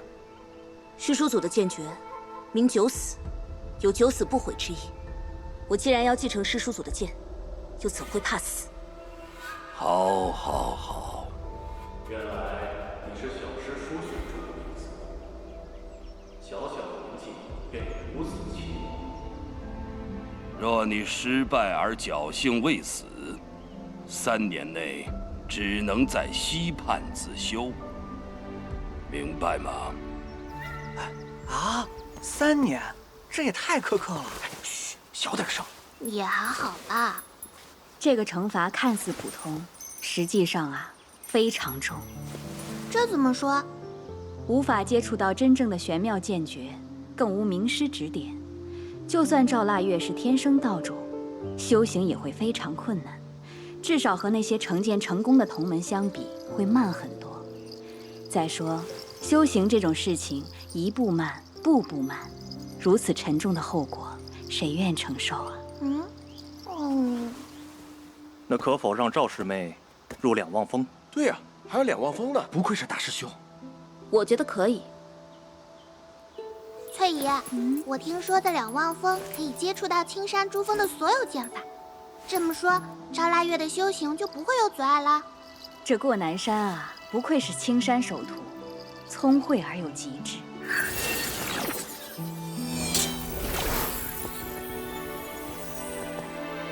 你就这么想上那座山？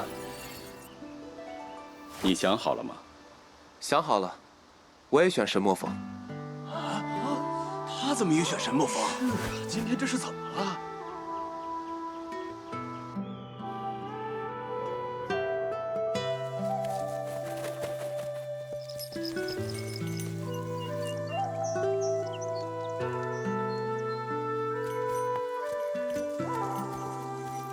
只要你们能够登上峰顶，找到伏斯剑，便会承认你们重续景阳真人的传承。师妹，有问题就退下来，莫要不舍。何必如此逞强？总之一切小心。多谢师兄先前说的那番话。不过就算失败，我应该也不会去两王峰。抱歉。其实，你真有可能会死。既然如此危险，你其实不用跟着我。哦，你想多了。我只是很好奇上面有什么。有人在前面开路，可以省些力气。那你要跟紧。哎，景九，注意安全啊！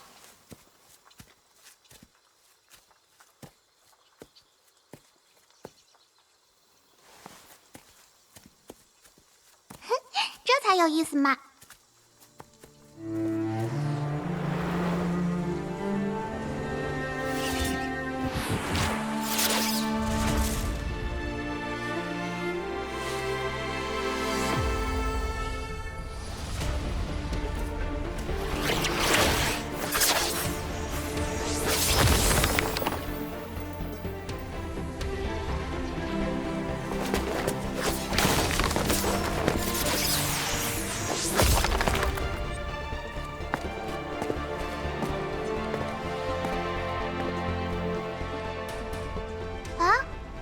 怎么回事？怎么还把眼睛闭上了？用颜悦耳无法判断剑意在何处，也就无法找到剑阵的规律，所以他干脆闭上眼睛，只用剑识感受剑意。这当然极为冒险。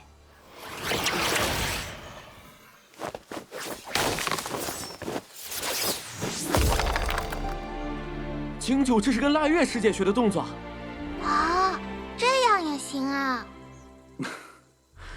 投机取巧也是本事，景师弟真是无耻。